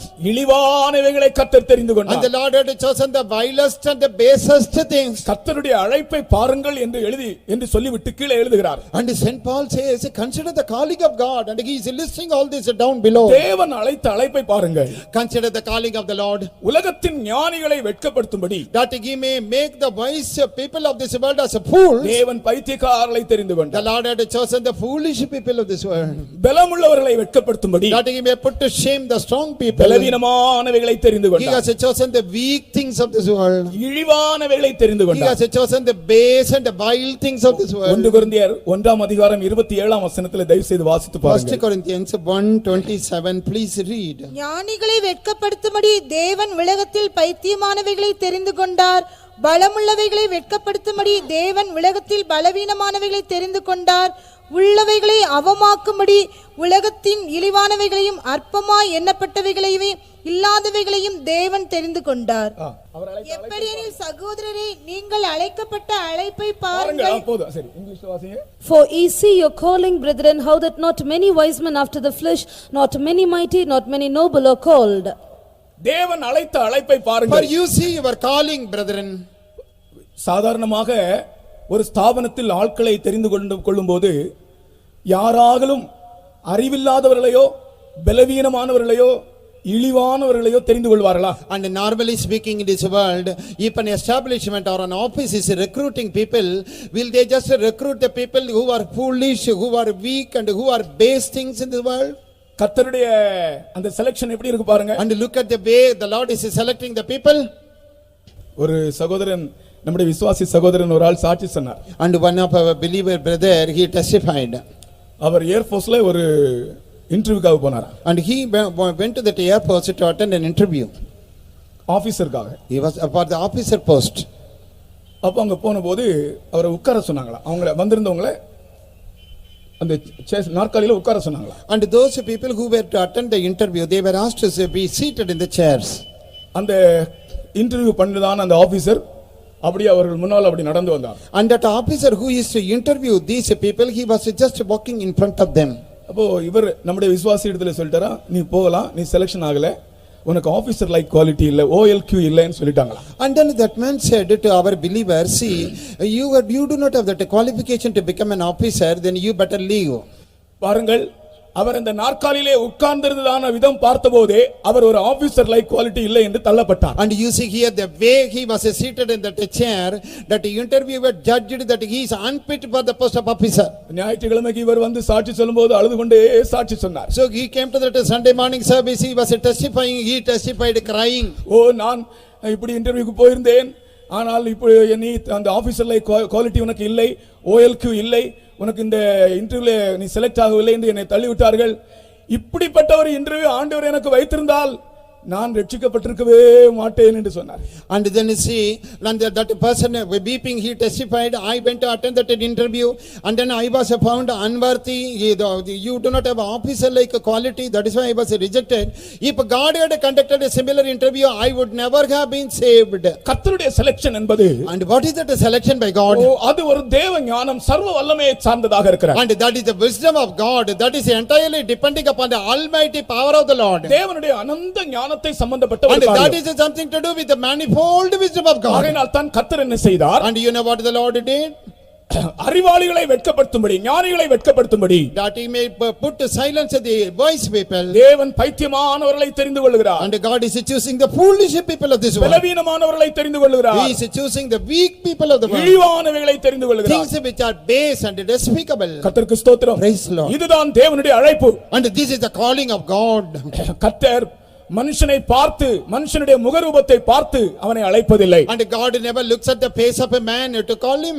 மனுஷன் முகத்தை பார்க்கிறான், கர்த்தரோ இருதயத்தை பார்க்கிறார். Man is looking at the face, but God is looking at the heart. இந்த பகுதியிலே நான் என்னை சோதித்து பார்த்தேன். And in this part, I examined myself. கர்த்தர் அவருடைய அனந்த ஞானத்தை கொண்டு, அவருடைய அநாதி தீர்மானத்தை கொண்டு ஒன்றுக்கும் தகுதியில்லாத என்னையும் அழைத்தார். And with his manifold wisdom and considering his eternal purpose, the Lord had chosen me even though I was worthless. நீங்கள் விசுவாசித்தால் மட்டும் போதும். It is enough that you only believe. யார் விசுவாசிக்கிறதோ Whosoever is believing, அவர்கள் அழைக்கப்படுகிறார்கள். and they are called by God. அந்த அழைப்புக்கு கீழ்ப்படுகிறார்கள். And they obey that calling. கர்த்தருக்கு ஸ்தோத்திரம். Praise the Lord. அப்பொழுதுதான் இந்த ஞானம் உங்களுக்குள் வெளிப்படும். And then only this wisdom is revealed in you. விசுவாசமும் ஒப்புக்கொடுத்தலும் இல்லாவிட்டால், Supposing you don't have faith, you don't இந்த அழைப்பை surrender, நீங்கள் ஏற்கவில்லை என்று அர்த்தம். it means that you are not accepting your calling. அப்படிதான் எத்தனையோ பெரிய பெரிய ஆட்கள் அழைப்பில்லாமல், ரட்சிப்பில்லாமல் மரித்து போனார்கள். And that is the why many of the people who are noble and famous, they rejected this calling and they all died. அது மட்டுமல்ல, Not only that, தேவனுடைய தெரிந்து கொள்ளுதலை பற்றி எழுதும்போது பவுல் எழுதுகிறார், and regarding that election of God, that is a church. ஒரு மனிதனை கர்த்தர் தெரிந்து கொள்வது கிருபையினால் உண்டாகிற தெரிந்து கொள்ளுதல். Saint Paul says when a person is elected by God, that person is chosen by grace. ரோமர் 11ஆம் அதிகாரத்தில் வாசிக்கிறோம், In Romans 11th chapter we read, தேவனுடைய தெரிந்து கொள்ளுதல் என்பது கிருபையினால் உண்டாகிற தெரிந்து கொள்ளுதல். and that election by God is because of that grace of God. மூன்று காரியத்தை சொல்லுகிறார். And he is narrating three things. ரோமர் 11ஆம் அதிகாரத்திலே அங்கேயும் சொல்லப்படுகிறது. In Romans 11th chapter also we say this. யாத்ராகமத்திலே மோசே இடத்திலும் அதை சொல்லுகிறார். And in Exodus also God is telling the same thing to எவன் Moses. மேல் இரக்கமாயிருக்க சித்தமாயிருப்பேனோ அவன் மேல் இரக்கமாயிருப்பேன். Upon whom I want to be merciful, upon him I will be merciful. எவன் மேல் கிருபையாயிருக்க சித்தமாயிருப்பேனோ அவன் மேல் கிருபையாயிருப்பேன். Upon whom I will want to be gracious, I will be gracious to எவன் him. மேல் உருக்கமாயிருக்க சித்தமாயிருப்பேனோ அவன் மேல் உருக்கமாயிருப்பேன். Upon whom I want to show my loving kindness, I will show it to him. கர்த்தருக்கு ஸ்தோத்திரம். Praise be to the Lord. ஒருவனை வெறுத்து ஒருவனை நேசிக்கிற தேவன். And he is the God who is hating one but who is loving the other. ஏசாவை வெறுத்தேன், யாக்கோபை சிநேகித்தேன் என்று சொன்னார். And God said, I hated Esau, but I loved Jacob. ஒரு தகப்பனுடைய பிள்ளைகள் ரெண்டு பேர், அதிலே ஒருவனை வெறுத்தார், ஒருவனை சிநேகித்தார். Yeah, the same father, two children, but one son was hated by God, but one son was elected by God. கர்த்தருடைய அழைப்பை பாருங்கள். Look at the calling of God. இதே காரியத்தை தான் புதிய ஏற்பாட்டில் எழுதுகிறார். The same thing he is writing in the New Testament. இதுதான் தேவனுடைய கிருபையினால் உண்டாகும் தெரிந்து கொள்ளுதல். And this is the election or the choice which is done according to the grace of அப்படி God. என்றால் தேவன் பட்சபாதம் உள்ளவரா? And if that is the case, can we say God is a partial? ஒருவனை வெறுக்கிறார், ஒருவனை சிநேகிக்கிறார். அப்படியானால் தேவன் பட்சபாதம் உள்ளவரா? God is loving one person and God is hating the other person. Does it mean he is a partial? கர்த்தர் மூன்று காரியங்களை அடிப்படையாக வைத்து தான் அப்படி செய்கிறார். No, it is not like that. Keeping three things in mind, the Lord is doing this. எவன் மேல் இரக்கமாயிருக்க சித்தமாயிருப்பேனோ அவன் மேல் இரக்கமாயிருப்பேன். Upon whom I want to be merciful, I want to show mercy to him. எவன் மேல் கிருபையாயிருக்க சித்தமாயிருப்பேனோ அவன் மேல் கிருபையாயிருப்பேன். Upon whom I want to show my grace, upon him I will show. எவன் மேல் உருக்கமாயிருக்க சித்தமாயிருப்பேனோ அவன் மேல் உருக்கமாயிருப்பேன். Upon whom I want to show my tender mercy and loving kindness, I will show that to him. அப்போ நாம் யாக்கோபும் ஏசாவுடைய விஷயத்திலே பார்க்கும்போது, And when we are taking up this matter of Jacob and Esau, இந்த இரக்க உருக்கத்துக்கு கிருபைக்கு அவன் தன்னை தாழ்த்தி ஒப்புக் கொடுத்தான், அதற்கு ஏற்றவனாய் தன் வாழ்க்கையை அர்ப்பணித்தான். ஆகையினால் தான் அவனை கர்த்தர் தெரிந்து கொண்டார். and this Jacob, he surrendered himself, understanding the mercy, the grace and the loving kindness of the Lord. He surrendered himself. That is why God blessed him. நான் திட்டமாக சொல்லுகிறேன், வேதத்தை வாசித்து விட்டு தான் நான் சொல்லுகிறேன். Yeah, I tell you with all confidence after reading the word of God. ஏசா கூட தன் வாழ்க்கையிலே தன்னை ஆண்டவருக்கு முன்பாக மெய்யாக தாழ்த்தி அழுது கெஞ்சிருந்தால் நிச்சயமாக அவனையும் கைவிட்டிருக்க மாட்டார். If only this Esau has understood the love of God, humbled himself and cried and wept and prayed, God would not have forsaken him. யாக்கோபு என்ன செய்தான் தெரியுமா? You know what Jacob did? அவன் அழுது கெஞ்சினான். And he pleaded with God, he cried unto God. ஏசாவுடைய இருதயம் அப்படிப்பட்ட இருதயம் அல்ல. But the heart of Esau was not like that. நீ யாராயிருக்கலாம், And you may be whatever you may be. தேவனுடைய கிருபைக்கும் அவருடைய இரக்கத்திற்கும் அவருடைய உருக்கத்திற்கும் நீ தகுதியாய் இருந்தால்தான் உன்னை கர்த்தர் தெரிந்து கொள்வார். If only you become worthy of the grace of the Lord, mercy of the Lord, and loving kindness of the Lord, then the Lord will choose you. நம்மை தாழ்த்த வேண்டும். We have to humble ourselves. அவருடைய சமூகத்திலே நம்மை தாழ்த்த வேண்டும். In his presence before him, we have to humble ourselves. தேவனிடத்தில் நாம் கேள்வி கேட்க முடியாது. We cannot ask any question to the Lord. அவரிடத்தில் கேள்வி கேட்பவன் யார்? Who can question the Lord? அது அவர் குயவன். Because he is a potter. நாம் களிமண். We are the lump of clay. நாம் எப்படி அவரிடத்தில் கேள்வி கேட்க Then how முடியும்? can we dare to ask a question to God? அவருடைய சித்தத்தின்படி செய்கிறார். நம்முடைய வேலை என்ன தெரியுமா? அவருடைய கிருபைக்கும் அவருடைய இரக்கத்திற்கும் அவருடைய உருக்கத்துக்கும் நம்மை நாம் தாழ்த்தி கொடுப்பதுதான் நம்முடைய வேலை. So he will do according to his will and purpose. You know what we have to do? We have to surrender ourselves and humble ourselves, understanding the grace and the mercy, loving kindness of the Lord. எல்லா காரியத்தையும் கர்த்தர் அப்படித்தான் செய்கிறார். The Lord is doing each and everything under the basis. சில வருஷத்துக்கு முன்பாக ஒரு ஆளுக்கு தன்னுடைய மகன் மரித்து போனான். And a few years back, one person lost his son. தன்னுடைய அருமையான ஒரு மகன். And that son whom he loved him much, அவன் மரித்து போனான். he died. உடனே அவர் ஒரு பாட்டு கட்டினார். And immediately he composed a song. அதே பாட்டை அவர் மெட்ராஸ் கன்வென்ஷன்ல பாடினார். And that same song he sang in that Madras convention. அடையார்ல கன்வென்ஷன் நடக்கும்போது, And when that convention was going on at Adayar, அந்த பாட்டை சாட்சி சொல்லும்போது அவர் பாடினார். he was testifying and he was singing that song. அப்பொழுதுதான் நான் அந்த பாட்டை படித்தேன். At that time only I learned that song. கொடுத்த உயிரை நீர் எடுத்தீர், குயவன் களிமண்ணின் அதிபதி என்றோ. கொடுத்த உயிரை நீர் எடுத்தீர், குயவன் களிமண்ணின் அதிபதி என்றோ. வாழ்நாள் குறைந்தவன், வருத்தம் நிறைந்தவன், உயிருள்ள மனிதன் முறையிடுவானே.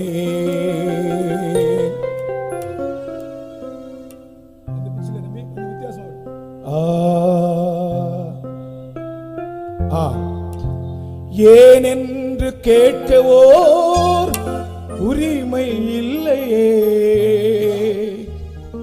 எதையும் தாங்கும் ஓர் இதயம் தாரும், இதயம் தாரும்.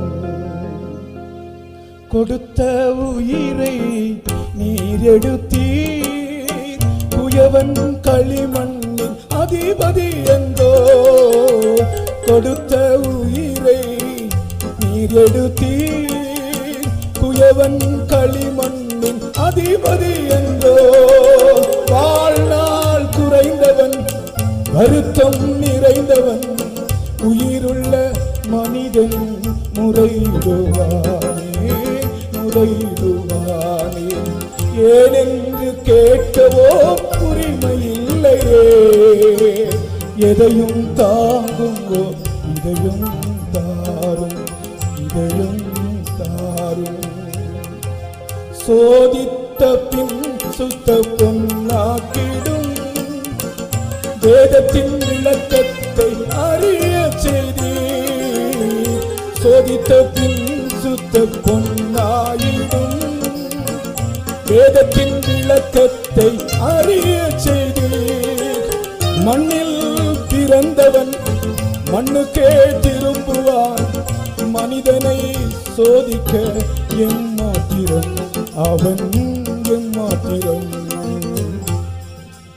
ஏன் என்று கேட்கவோர் உரிமை இல்லையே, எதையும் தாங்கும் இதயம் தாரும், இதயம் தாரும்.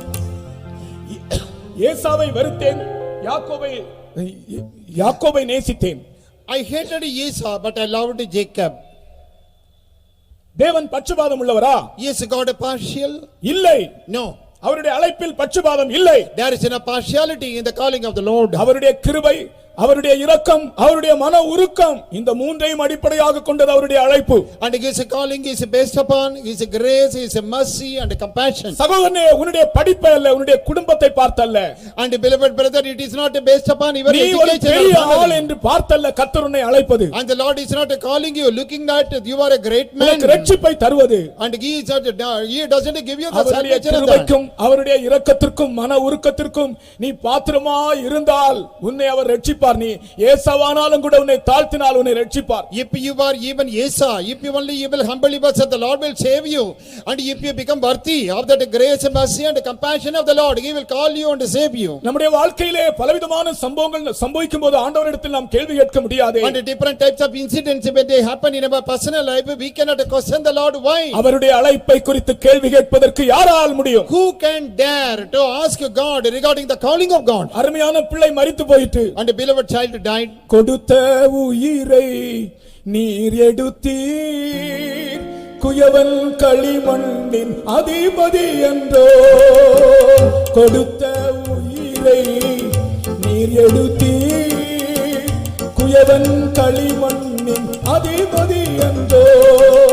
வாழ்நாள் குறைந்தவன், வருத்தம் நிறைந்தவன், உயிருள்ள மனிதன் முறையிடுவானே. உன்னுடைய வீட்டிலே ஒரு முக்கியமான ஆள் ஒருவேளை மரிக்கலாம். In your home, one important person may perhaps die. எத்தனையோ பேருடைய வீடுகள் அப்படி நடந்திருக்கிறது. In many homes this thing had happened. நாம் ஏன் என்று கேட்பதில்லையே. But we do not ask why. அவர் சகலத்தையும் செய்ய அதிகாரம் உள்ளவர் அல்லவா? Because he has authority to do whatever he likes. அந்த சமயத்திலும் கூட அவருடைய கிருபைக்கும் இரக்கத்துக்கும் உருக்கத்திற்கும் நம்மை ஒப்புக் கொடுப்பதே நம்ம மேல் விழுந்த கடமை. In that occasion also our duty is to surrender ourselves to his grace, mercy and compassion. வாழ்நாள் குறைந்தவன், வருத்தம் நிறைந்தவன், உயிருள்ள மனிதன் முறையிடுவானேன் சொல்லுகிறான். And he says that Job says a person who is alive but whose life is cut short, why should he complain? எந்த மனுஷனுக்கும் அவரிடத்தில் கேள்வி கேட்க உரிமை இல்லை. Nobody on this earth has got any right to question the Lord. மனிதன் நாம் செய்ய வேண்டிய ஒரு காரியம் அவருடைய கிருபைக்கும் இரக்கத்துக்கும் மன உருக்கத்திற்கும் ஒப்புக் கொடுப்பது. But as a man, what we have to do is we have to surrender ourselves to his grace, mercy and compassion. கர்த்தருக்கு ஸ்தோத்திரம். Praise the Lord. கர்த்தர் அப்படி ஒப்புக் கொடுக்கிறவர்களுக்கு தான் இரட்சிப்பையும் கொடுக்கிறார், ஞானத்தையும் கொடுக்கிறார். And to those people who surrender themselves like that, the Lord is giving salvation and also wisdom. இன்றைக்கு நான் திரும்பவும் சொல்லுகிறேன், உன்னுடைய வாழ்க்கையிலே பல காரியங்கள் மாறி மாறி சம்பவிக்கும் போது நீ கேள்வி கேட்டுக்கொண்டே இருந்தால் இந்த ஞானம் ஒரு நாளும் உனக்கு கிடைக்காது. I want to repeat again, in your life when these incidents are taking place, if you keep on questioning the Lord, then you will never receive the wisdom of God. பாருங்கள், அந்த தகப்பன் பிள்ளை இருந்தபோது அவன் சோர்ந்து போனான், ஆனால் இப்படிப்பட்ட ஒரு பாட்டை கட்டினான். But you see that a father, when he lost his child, he got discouraged, but yet he composed this song. நான் நீர் கொடுத்த உயிரை நீர் எடுத்தீர். Yeah, you gave, Lord, and you have taken it back. இப்படிதான் நாம் அவருடைய கிருபைக்கும் அவருடைய இரக்கத்திற்கும் நம்மை நாம் தாழ்த்தி ஒப்படைக்க So வேண்டும். this is the way in which we have to humble and yield ourselves to His grace and mercy and compassion. அப்பொழுது தேவ ஞானம் நமக்கு கிறிஸ்து நமக்கு தேவ ஞானமாய் வெளிப்படுவார். And then Christ will appear to us as the அந்த wisdom of சோதனையின் God. மத்தியிலே உனக்கு தேவ ஞானமாய் அவர் வெளிப்படுவார். And in that the time of sorrow, the Lord will appear as the wisdom. அந்த கலக்கத்தின் மத்தியிலே தேவ ஞானமாய் அவர் உனக்கு வெளிப்படுவார். In that midst of that trouble, the Lord will appear as your wisdom. இல்லாவிட்டால் சோர்ந்து போய் அதைரியப்பட்டு பின்வாங்கிதான் நீ போக வேண்டும். Otherwise you will go backsliding because of discouragement and failure. என் தேவன் ஒருபோதும் எனக்கு தீமை செய்வதில்லை. My God will never do any evil to me. நான் அவருடைய கிருபைக்கு பாத்திரன். Because I am worthy of His grace. கண்டிப்பாக நான் என்னை தாழ்த்தும் போது அவருடைய கிருபை எனக்கு கிடைக்கும். Definitely when I humble myself before the Lord, I will receive the grace of God. அன்பின் பூரணர். And He is a perfect in love. இரக்கத்தில் ஐஸ்வரியம் உள்ளவர். And He is a rich in mercy. ஒரு நாளும் அவரை துக்கப்படுத்தும்படி செய்ய மாட்டார். And never will He do anything to make me grieve. நம்முடைய வாழ்க்கையினுடைய சகல பகுதிகளையும் நாம் இப்படித்தான் விளங்கிக் கொள்ள வேண்டும். In all aspects of our personal life, this is the understanding we must have. அப்ப அழைப்பு என்று சொல்வது, when we say calling, அவருடைய கிருபையையும் அவருடைய இரக்கத்தையும் அவருடைய மன உருக்கத்தையும் அடிப்படையாய் கொண்டது. And His calling is based upon His grace, His mercy and His compassion. அது மனிதன் அந்த மூன்றுக்கும் தான் தாழ்த்தி தன்னை ஒப்பு கொடுக்கும் போது கர்த்தர் அவனை ரட்சிக்கிறார். அந்த அழைப்புக்கு அவன் பாத்திரவானா இருக்கிறான். தேவ ஞானத்தை அவனுக்கு கொடுக்கிறார். When a man understands these three things and surrenders himself to them, then God is giving him His wisdom and he is getting saved. அதுவரைக்கும் அவன் உலக ஞானமாய் அவன் ஜீவித்திருப்பான். And till that day, he would have been leading with that wisdom of the world. வேத புத்தகத்திலே லௌகிக சம்பந்தமான ஞானம் என்றும் தேவ ஞானம் என்றும் ரெண்டு விதமான ஞானத்தை பற்றி வாசிக்கிறோம். In the word of God we read about the wisdom of the world and the wisdom of God. உலக சம்பந்தமான ஞானம் என்றால் என்ன? And what is that worldly wisdom? உலக சம்பந்தமான ஞானத்திலே மூன்று பகுதிகள். And there are three aspects in that worldly wisdom.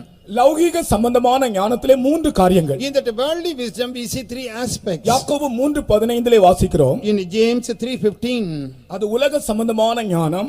and this wisdom is earthly. அது மாம்ச இச்சைகளுக்குரிய ஞானம். And this is the sensual wisdom. அது பேய்த்தனத்துக்கு அடுத்த ஞானம். It is the devilish wisdom. உலக ஞானம் என்று சொல்லுகிற இந்த மூன்றுடைய மிக்சர் தான். And when we say the worldly knowledge, worldly wisdom, it is composed of three things. உலக சம்பந்தமான ஞானம் என்பது இந்த மூன்றுடைய கலவை. And this is a mixture of these three things is the worldly wisdom. இந்த உலகத்திலே நாம் ஜீவிப்பதற்கு நமக்கு சில ஞானம், ஓரளவு ஞானம் தேவையா இருக்கிறது.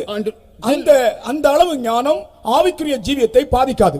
And to live in this world, we need a certain amount of wisdom, but that wisdom will never prevent us from growing spiritually. ஆழமாக உலக ஞானத்தை நம்பி ஜீவித்தால், but supposing we entirely depend upon the deep wisdom of the world, அதிலே சில காரியங்கள் வருகிறது. but there are certain evil aspects in that. இப்ப பாருங்க, நாள் பார்ப்பது, and see, looking for the auspicious day, Rahu காலம் பார்ப்பது, and looking for that Rahu காலம், யாமகாண்டம் பார்ப்பது, and looking for this type of auspicious time, நல்ல காலம், இது நல்ல நேரம் பார்ப்பது, and looking for that auspicious முகூர்த்தம் பார்ப்பது, and looking for that good day time. சாதாரணமாக மனுஷர் செய்கிற காரியங்கள். And these are ordinarily the worldly people do. ஒரு கல்யாணம் வரும்போது முகூர்த்தம் பார்க்கிறார்கள். And when it is a marriage day, then they look for that auspicious time. முகூர்த்த நேரத்துல தான் அந்த முகூர்த்தம் செய்வார்கள். And only during that auspicious time only they will conduct that wedding or that any other engagement. கிறிஸ்தவர்களும் கூட அப்படித்தான் செய்கிறார்கள். Even the Christians do that. நல்ல காலம் கெட்ட காலம் பார்க்கிறார்கள். And they say what is the good time, bad time. இது ராகு காலமான்னு பார்க்கறாங்க. And they say whether it is Rahu காலம். இதெல்லாம் உலக லௌகிகமான ஞானத்தோடு சம்பந்தப்பட்டவை. And this is all to do with that worldly wisdom. நீங்கள் எத்தனை பேர் இந்த காரியங்களை நான் பார்க்கிறதிலே கர்த்தராகிய இயேசு கிறிஸ்து கல்வாரியிலே மரித்தபடினால் எனக்கு ராகு காலம் கிடையாது, எனக்கு நல்ல நாள் கிடையாது, கெட்ட நாள் கிடையாது, முகூர்த்தம் கிடையாது, அப்படி நான் பார்க்க மாட்டேன், சிலுவையிலே அவர் மரித்தபடினால் நான் விசுவாசிக்கிறேன் என்று நீங்கள் எத்தனை பேர் சொல்ல முடியும்? How many of you can say because Jesus died on the cross I believe him, because of my faith upon the Lord Jesus I never believe in a good day, bad day, auspicious and unauspicious time. நம்முடைய சபையில் உள்ள ஒருவர் என்னை அவருடைய கடைக்கு ஜெபிக்கும்படியாய் கூப்பிட்டார். One member of our church, he called me to pray in his shop. நான் செவ்வாய்க்கிழமை வருகிறேன் என்று சொன்னேன். And then I said I will come on a Tuesday. அப்ப அவர் சொன்னார், செவ்வாய்க்கிழமை நல்ல நாளிலே நீங்கள் வியாழக்கிழமையோ அல்லாவிட்டால் திங்கட்கிழமையோ ஏதோ வாங்க. And then he said, no, this Tuesday is not an auspicious day. Why don't you come on a Thursday or Monday? இது நம்முடைய சபையில் உள்ள எங்க சபையில் உள்ள ஒரு ஆள் சொன்னதான காரியம். And this is something which a member of our church told me. அப்ப நான் சொன்னேன் நல்ல நாள் என்றால் அப்ப அதுக்கு ஜெபிக்க வேண்டிய தேவையில்லை, நல்ல நாள் தானே நீங்க செய்யலாமேன்னு சொன்னேன். Then I said, see, if it is an auspicious good day, then there is no need to pray. You can நான் do this. அவருக்கு சொல்லி கொடுத்தேன். Then I told him, கர்த்தரா தேவன் தான் நாட்களை உண்டாக்கினவர். yes, God only had made all these days.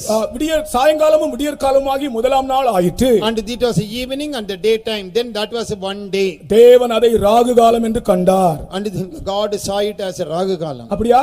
Is it so? தேவன் அதை நல்லது என்று கண்டார். And then God saw it Hallelujah. as good. Hallelujah. அல்லேலூயா போடுங்க. கிரிக்கெட் மைதானத்துல எவ்வளவு போடுறாங்க அல்லேலூயா, ஒன்றுமில்ல அதுக்கு போடுங்க ஒரு அல்லேலூயா. Hallelujah.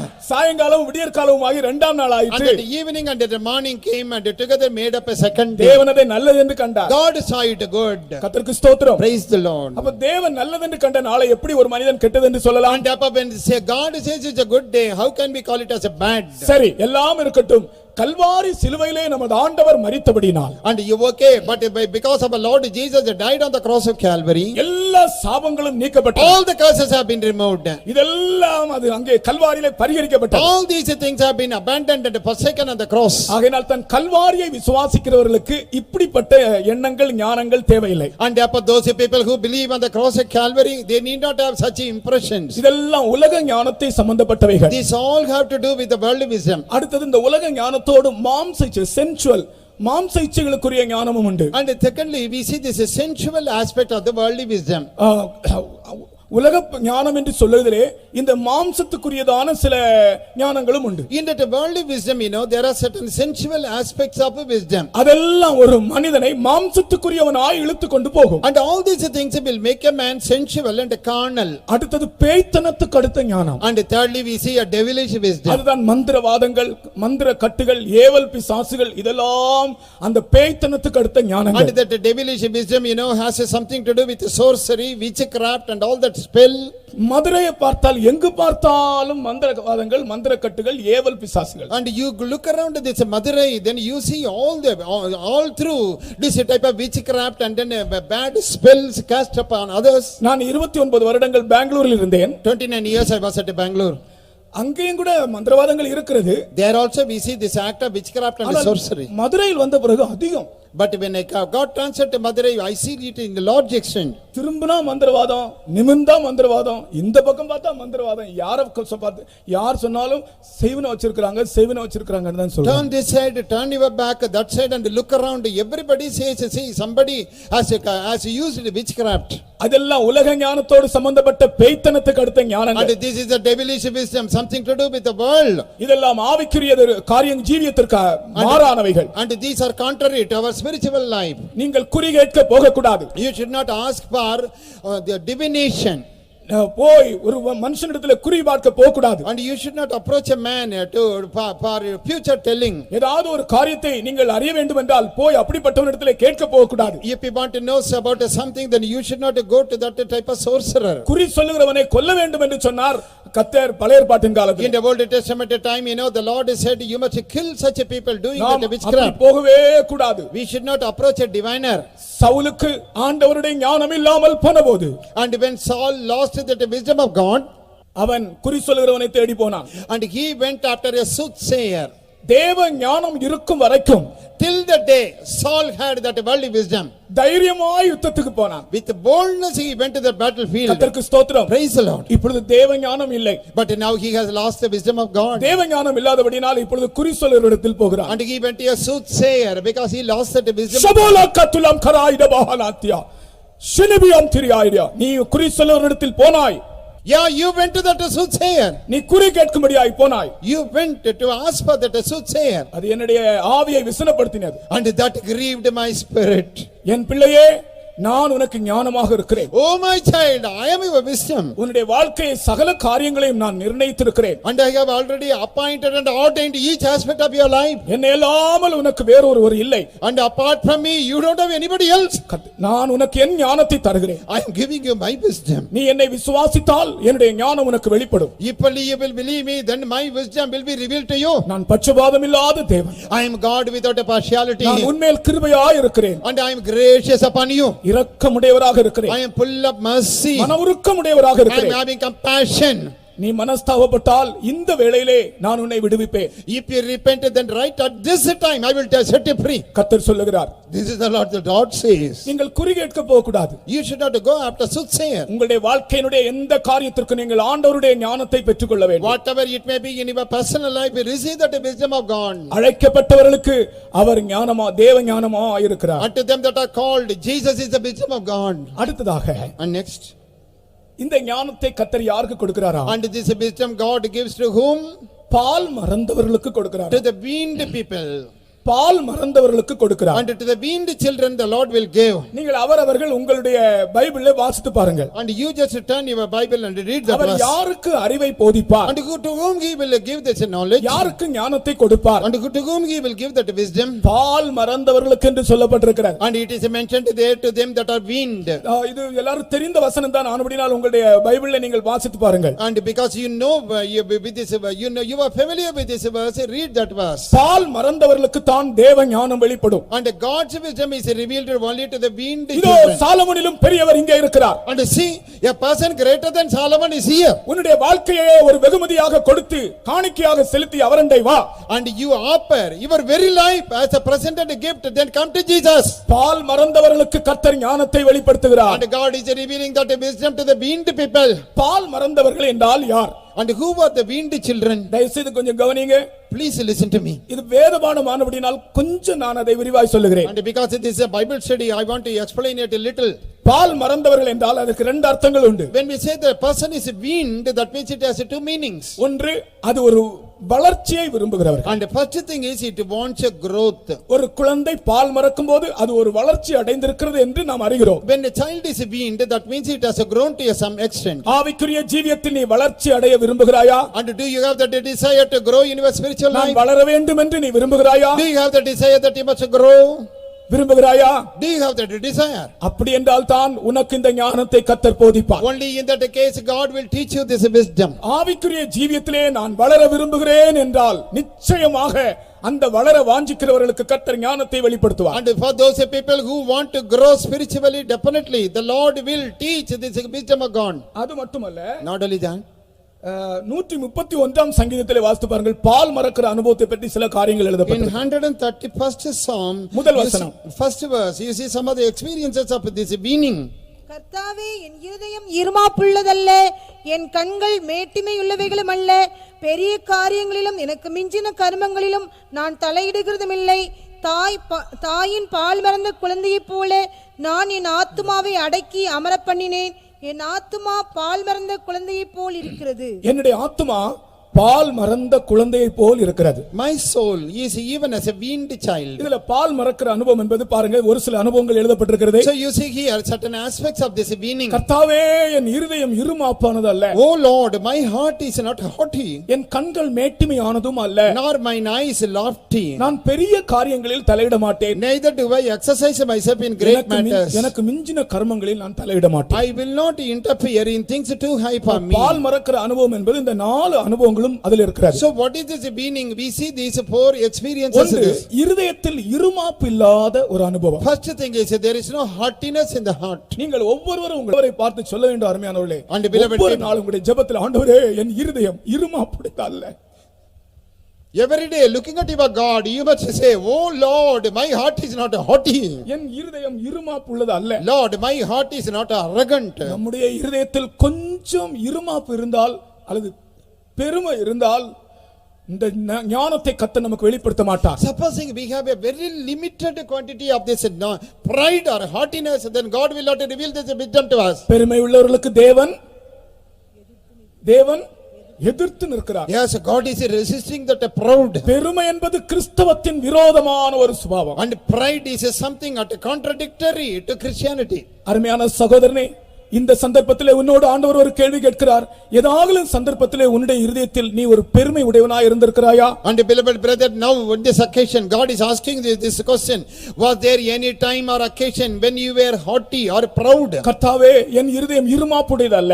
Oh God, my heart is not haughty என் கண்கள் மேட்டிமையானதும் அல்ல. and my eyes are not lofty. அது கூட மேட்டிமை என்பது ஒரு பெருமையான சுபாவம். Yes, that loftiness, in other words, that is an aspect of pride. சில ஆட்களுக்கு ரொம்ப பெருமை சுபாவம். Some people, you know, are very proud. ஒரு யானையும் ஒரு சுண்டலியும் ஃப்ரெண்ட்ஸா இருந்தாங்களா? And one வாத்தியார் சொல்லி தந்த ஒரு சம்பவ கதை எனக்கு ஞாபகம் வருது. One short story my teacher told me long time back, you know, it comes to my memory. One elephant was friendly with a mouse. யானையும் சுண்டலியும் ரொம்ப friends. This elephant and this mouse, you know, they were very friends. இந்த யானை எங்க போனாலும் இந்த சுண்டலி வந்து இந்த யானையினுடைய அந்த செவி பக்கத்துல போய் உட்கார்ந்துட்டு மேலே ஏறி உட்கார்ந்திருக்கும். அந்த யானைக்கு போகுமா, யானை போகும்போது இந்த சுண்டலி தன்னை பற்றி பெருமையா பேசிட்டே போகுமா. So wherever this elephant will be roaming, this small house mouse, you know, will be there sitting near that earlobe of that elephant and it will be speaking very high about its pride. போனபோது ஒரு சின்ன மரப்பாலம் அந்த மரப்பாலத்தை தாண்டி போக வேண்டியதா. And there one place they came and there was a wooden bridge. It was so small and it had to cross over. யானை மெதுவாக அடி வைத்து and this elephant, you know, was walking so slowly as it was crossing that wooden bridge. மத்தில அந்த bridge மத்தில போகும்போது அந்த bridge அப்படியே குலுங்கினதா. And as it was crossing the middle of the bridge was shaky. யானை எப்படியோ சுதாரித்து கொண்டு மெதுவாக அந்த பக்கம் போய் விட்டது. But that elephant became very careful and slowly it crossed that bridge. அந்த பக்கம் நடந்து போகும்போது இந்த சுண்டலி யானையினுடைய செவியில போய் கேட்டுதான், அந்த bridge ஏன் ஆடிச்சு தெரியுமா? And as it went away from that bridge, this house mouse, you know, it was uttering in that ear of that elephant, do you know why that bridge was shaking? அந்த bridge மத்தியில நீ வந்தபோது நான் மேல இருந்துட்டு இப்படி அசைச்சேன். When you came to the middle of that bridge, I was there on the top of you, you know, I was shaking. இப்படிதான் அநேகருடைய வரட்டு பெருமைகள்.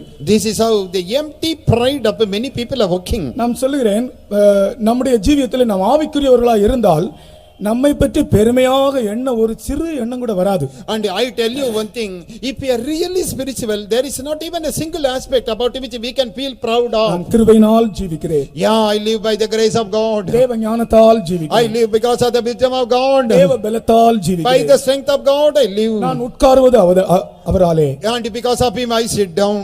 நான் எழுந்திருப்பது அவராலே. And I arise because of him. அவரல்லாமல் என்னால் ஒன்று செய்ய முடியாது. And without him I cannot do anything. இப்படி சொல்லுகிற மனுஷன் தன்னுடைய வாழ்க்கையில எதை குறித்து மேன்மை பாராட்ட முடியும்? And a person who is saying like this, about what he can be proud about? ஆகையால் கர்த்தர் இந்த ஞானத்தை யாருக்கு வெளிப்படுத்துகிறார்? And upon whom the Lord will reveal this wisdom? Ball மறந்தவர்களுக்கு, to them that are weaned. அதாவது ஆண்டவரே, என் இருதயம் மேட்டிமையானதல்ல, என் கண்கள் மேட்டிமையானதல்ல, என் இருதயம் இருமாப்புடையது அல்ல என்ற சாட்சி சொல்லுகிறவர்களுக்கு தான் இந்த ஞானம் வெளிப்படும். And this wisdom is revealed only to those people who testify, oh Lord, my heart is not haughty nor my eyes lofty. பெரிய காரியங்களிலும் எனக்கு மிஞ்சின கர்மங்களிலும் நான் தலையிடுவதில்லை. In those things too high for me and in great matters I will not interfere. நான் என் ஆத்துமாவை பால் மறந்த குழந்தை போல் என் ஆத்துமாவை அடக்கி அமர பண்ணுகிறேன். அது எவ்வளவு அருமையான வசனம். See that a beautiful verse, I have behaved and quieted myself as a child that is weaned. யாருக்கு ஞானத்தை போதிப்பார்? To whom will he teach wisdom? Ball மறந்தவர்களுக்கு, to them that are weaned. ஆகையால் இந்த வசனத்தின்படி உங்களுடைய வாழ்க்கையில் வந்த பெருமைகள், மேட்டிமையான எண்ணங்கள் அல்லது மிஞ்சின காரியத்தில் நீங்கள் தலையிட்டிருந்தால், நீங்கள் பேசக்கூடாத வார்த்தைகளை நீங்கள் பேசியிருந்தால், அதற்காகலாம் ஆண்டவரிடத்திலே நாம் மன்னிப்பு கேட்க வேண்டும். Therefore on the basis of this verse, if he had been haughty, proud, arrogant, then if he had interfered in those things too high for you, then repent, ask for forgiveness. தாவே, நான் தகுதி இல்லை. Lord, I am not worthy. சொல்லுங்கள், கர்த்தருடைய சமூகத்திலே அழுது சொல்லுங்கள். Yes, in the presence of the Lord, let us cry. ஞானமாய் வெளிப்படுகிறார். And the Lord is manifesting as the wisdom. அவருடைய ஞானத்தை வெளிப்படுத்துகிறார். Oh, he is revealing his own அவருடைய wisdom. ஞானம் சாலமோனின் ஞானத்தை விட பெரியது. And the wisdom of Jesus is greater than the wisdom of Solomon. அவருடைய ஞானம் நம்மை பரலோகத்தின் வாசிகளாய் மாற்றுகிறது. And then the wisdom of God makes us worthy to be heavenly citizen. இந்த ஞானத்தை கொண்டுதான் இந்த பெரும் பாதையிலே நாம் ஓட முடியும். And it is a huge highway. We can run with this wisdom. இந்த பரிசுத்த வழியிலே நடக்க முடியும். It is holy way. We can walk along with this wisdom. இந்த ஞானம் தான் நம்மை எல்லா சந்தர்ப்ப சூழ்நிலையிலும் தேவ சித்தத்தின் மத்தியில் காக்கும். And it is the wisdom which will keep us safe in the midst of the will of God in all situations. எல்லா பெருமைக்கும் மன்னிப்பு கேளுங்க. And ask for each aspect of pride. கர்த்தருக்கு ஸ்தோத்திரம். Praise the Lord. நம்மை கர்த்தர் இந்த சத்தியத்தை கொண்டு வர நாம் எம்மாத்திரம். What are we that God should bring us into this truth?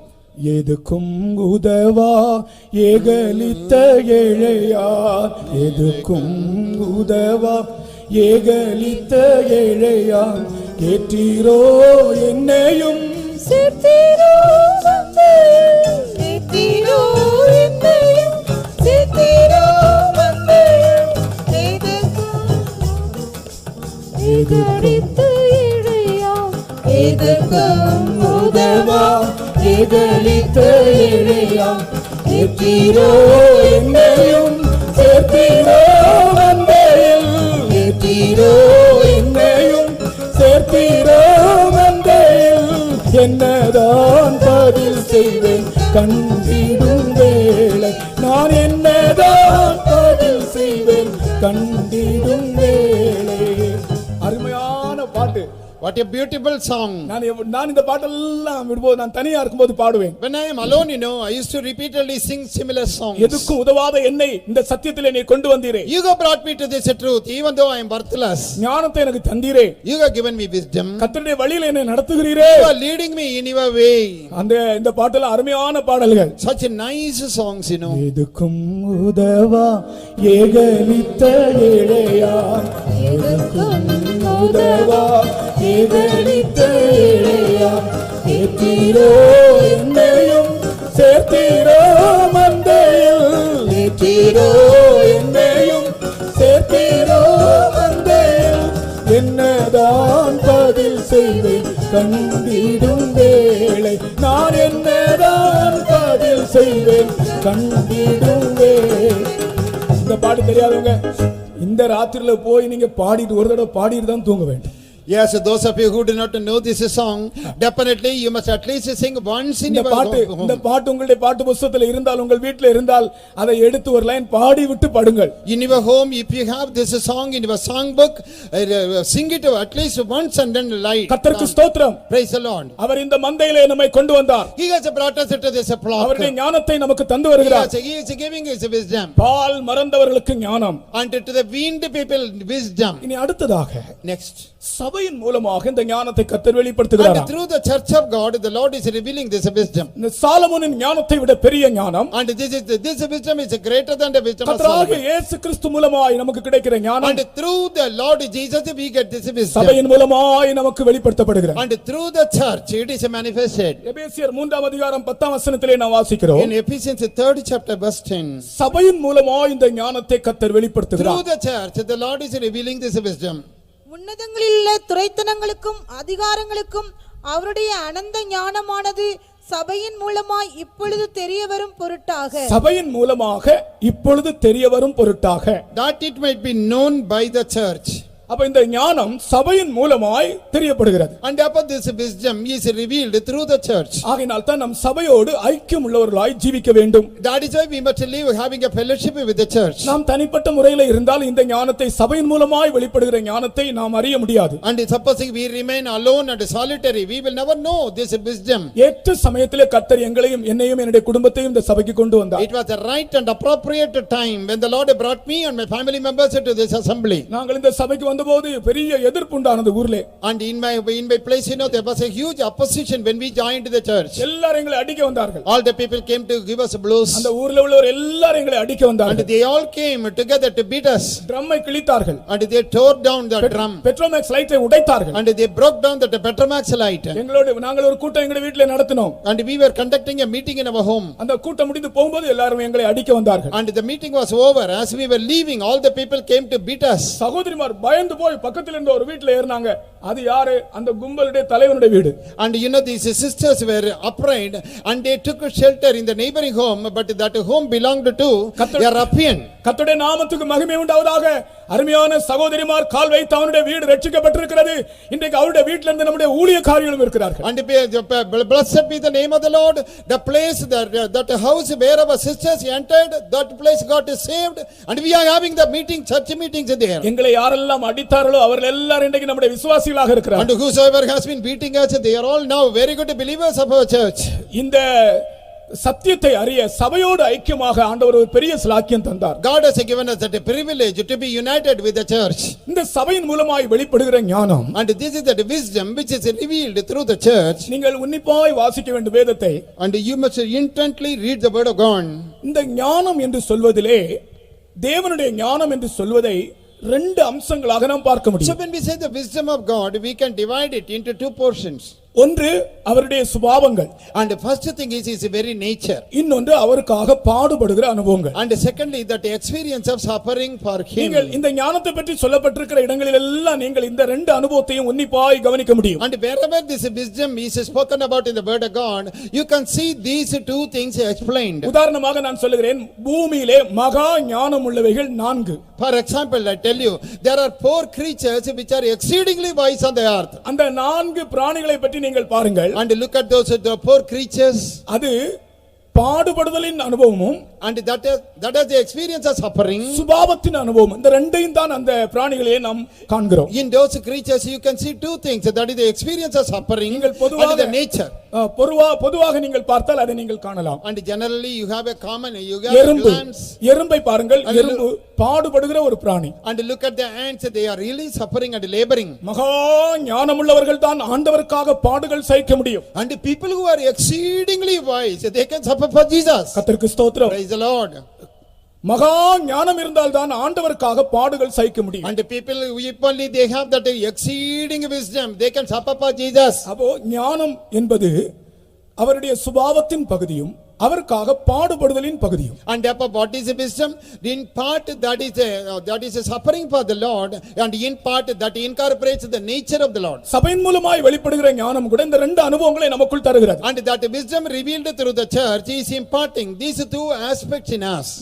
கொஞ்சம் ஆழமாக உங்களுக்கு சொல்லுகிறேன். and a little further I am going. யாக்கோபு 3:17 வாசித்து பாருங்கள். in James 3:17 you read, பரிசுத்தம், holiness, சமாதானம், peace, சாந்தம், meekness, இணக்கம், and yielding, நற்கனிகள், and good fruits. இதெல்லாம் அந்த பரத்திலிருந்து வருகிற ஞானத்தில் இருக்கிறது. and all these things are enclosed in that wisdom coming from heaven. தயவு செய்து வாசிங்க.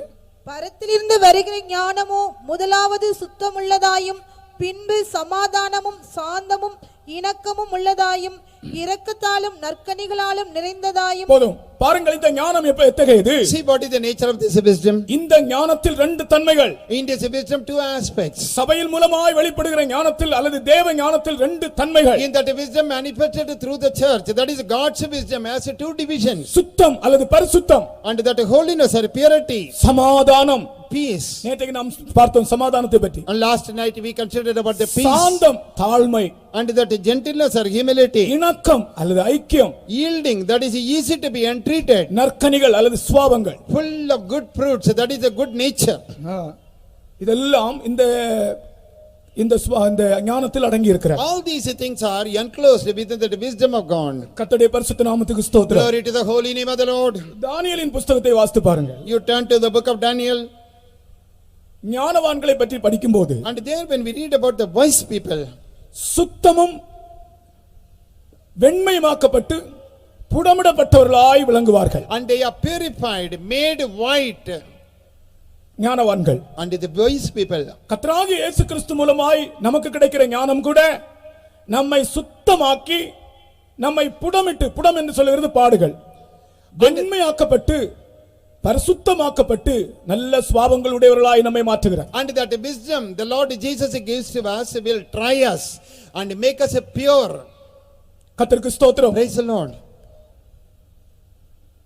கர்த்தராகிய இயேசு கிறிஸ்துவினுடைய ஒலிவமலை பிரசங்கத்தை நீங்கள் கவனித்து பாருங்கள். and look at that sermon on the mount of Lord Jesus. அதிலும் கூட இயேசு கிறிஸ்துவினுடைய சுபாவத்தை பற்றி, அந்த சுபாவமும் அந்த பாடுபடுதலின் ஆவியும் தான் அந்த மலை பிரசங்கத்தில் வெளிப்படுகிறது. In that sermon on the mount, you can see the very divine nature of the Lord Jesus and also that very characteristic of suffering for God. மலை பிரசங்கத்திலே 8 அம்சங்கள். There are 8 aspects in that sermon on the mount. ஒலிவமலை பிரசங்கத்தை beatitudes என்று சொல்கிறார்கள். And they call it as a beatitudes. அதிலே 8 அம்சங்கள். There are 8 aspects in that. முதலாவது ஆவியில் எளிமை. And the first thing is a power in the spirit. இரண்டாவது துயரப்படுகிறவர்கள். And the people who mourn. மூன்றாவது சாந்த குணமுள்ளவர்கள். And thirdly people who are meek. நீதியின் மேல் பசிதாகமுடையவர்கள். People who hunger and thirst after righteousness. இரக்கமுடையவர்கள். People who are merciful. இருதயத்தில் சுத்தமுள்ளவர்கள். People who are pure in heart. சமாதானமுடையவர்கள். And people who are peaceable. துன்பப்படுகிறவர்கள். And people who suffer. பாருங்கள் இதில கூட அந்த ஆண்டவருடைய மலை பிரசங்கத்தில் வெளிப்பட்ட அந்த ஞானம் அதிலே 2 அம்சங்கள். So you see that the wisdom which was revealed on the sermon on the mount has 2 divisions in that. ஒன்று பாடுபடுதலின் பகுதி. And the first thing is that aspect of suffering. முதலாவது ஆவியில் எளிமை, அது சுபாவத்தின் பகுதி. And the first thing is a power in the spirit, that is the nature, character. துயரப்படுகிறவர்கள் பாக்கியவான்கள், அவர்கள் ஆறுதல் அடைவார்கள். Blessed are they that mourn, they shall be comforted. இந்த துயரம் என்பது விசுவாசத்தின் நிமித்தம் நமக்கு வருகிற சில கஷ்டங்கள். And what is this mourning? It is because of the difficulty we undergo because of our faith. விசுவாச ஜீவியம் செய்கிறவர்களுக்கு சில கஷ்டங்கள் வரும். And some difficulties they will face whosoever live by faith. ஆனால் அதிலே அவர்கள் அதைரியப்பட்டு போக மாட்டார்கள். But they will never get fainted in that. இது தேவ ஞானம். This is the wisdom of God. இந்த தேவ ஞானம் நமக்குள் இருக்கிறபடியால் சில கஷ்டங்கள் வரும்போது நாம் சந்தோஷமாக இருக்கிறோம். Because we got this wisdom of God, at time of difficulty we are joyful. கொஞ்ச நாட்களுக்கு முன்பாக ஒரு அக்கா சாட்சி சொன்னாங்க. A few days back, elder sister testified. நான் கன்வென்ஷன்ல பிரசங்கம் பண்ணுகிறேன். I was preaching in a convention. அதற்கு முன்னால அவங்க தான் சாட்சி. And before that she was testifying. நம்முடைய ஊழியக்கார அக்கா ஒரு அக்கா சொன்னாங்க. And a worker sister, elder sister. 2 sisters visiting போனாங்களா. And 2 sisters went to visit a home. காசு இல்லாமல் நடந்து களைத்து போய் ஒரு மர நிழலிலே வந்து உட்கார்ந்தார்கள். They had no money, they had to keep on walking and finally became exhausted and sat under the shadow of a tree. இவர்கள் உட்கார்ந்து கொஞ்ச நேரத்திலே ஒரு வாழைப்பழம் விக்கிறவன், ஒரு சைக்கிள்ல வாழைப்பழம் விக்கிறவன் அங்க அதே நிழல்ல அவனும் வந்தானாம். And just a few minutes after, a person, a vendor in a cycle selling banana fruits, he came and he was sitting on the பசி ஒரு tree. பக்கம். And they were hungry on one side. அவன் அங்கே நிறுத்தி ஒரு 3 வாழைப்பழங்களை உரித்து அவன் சாப்பிட்டானா. And that day there, that man was sitting down and he was eating 3 banana fruits. இவர்கள் கேட்க முடியாதே. They cannot just ask for that. வாங்குறதுக்கு காசும் இல்லை. They have no money to buy also. அவன் அந்த 3 பழங்களை உரித்து சாப்பிட்டு அந்த தோலை அங்க போட்டு அவன் போய் விட்டான். And that man, he ate 3 fruits, he threw away that skin and went away. அந்த அக்கா சொன்னாங்க, அவன் போன பிறகு அந்த 3 வாழைப்பழ தோலை எடுத்து மண்ணை தட்டிட்டு 2 தோல் என்னோட கூட வந்த பிள்ளைக்கு கொடுத்தேன், 1 தோல் நான் சாப்பிட்டேன். And then that elder sister said, you see that man went away, then I just wiped it off that dust of the earth, and then I gave 2 banana skins to that sister, I ate 1. இது விசுவாச ஜீவியம் செய்யும்போது வருகிற சில கஷ்டங்கள். And these are the difficulties when the people doing by the faith life faces some problem. அதுல தேவனுடைய ஞானம் தான் அந்த ஜீவியத்திலே உறுதியா இருக்க, உண்மையா இருக்க உதவி செய்தது. And to remain faithful and steadfast in that experience, the wisdom of God only helps. கர்த்தருக்கு ஸ்தோத்திரம். Praise the Lord. சாந்த குணமுள்ளவர்கள் பாக்கியவான்கள். Blessed are the meek. இது சுபாவத்தின் பகுதி. So this is one aspect of character. மோசேக்கு கூட சாந்த குணம் இருந்ததாம். Yeah, Moses also was a meek man. பூமியில் உள்ள சகல மனுஷர்களும் சாந்த குணமுள்ளவன். Of all the people of this world, Moses was the meekest. இவன் எப்படிப்பட்ட மனுஷன் தெரியுமா? You know what type of a man he was? கோபம் வந்தால் ஒரு ஆளை பிடித்து வெட்டி வேற யாரும் தேவையில்லை, அவனே மண்ணை தோண்டி புதைத்து விடுவான். And you believe this Moses becomes angry, then he will cut down a person, he will kill him and then bury him also. கொலை செய்யாதிருப்பாயாக என்ற பிரமாணத்தை இவன் கையிலே கொடுக்க ஆண்டவர் காத்திருந்த போது, And when the Lord was waiting to give that law, do not kill, இவன் கை கொலை செய்த கையாய் மாறிவிட்டது. but his hands, they were the murderous hands. கர்த்தரே என்ன செய்வார்?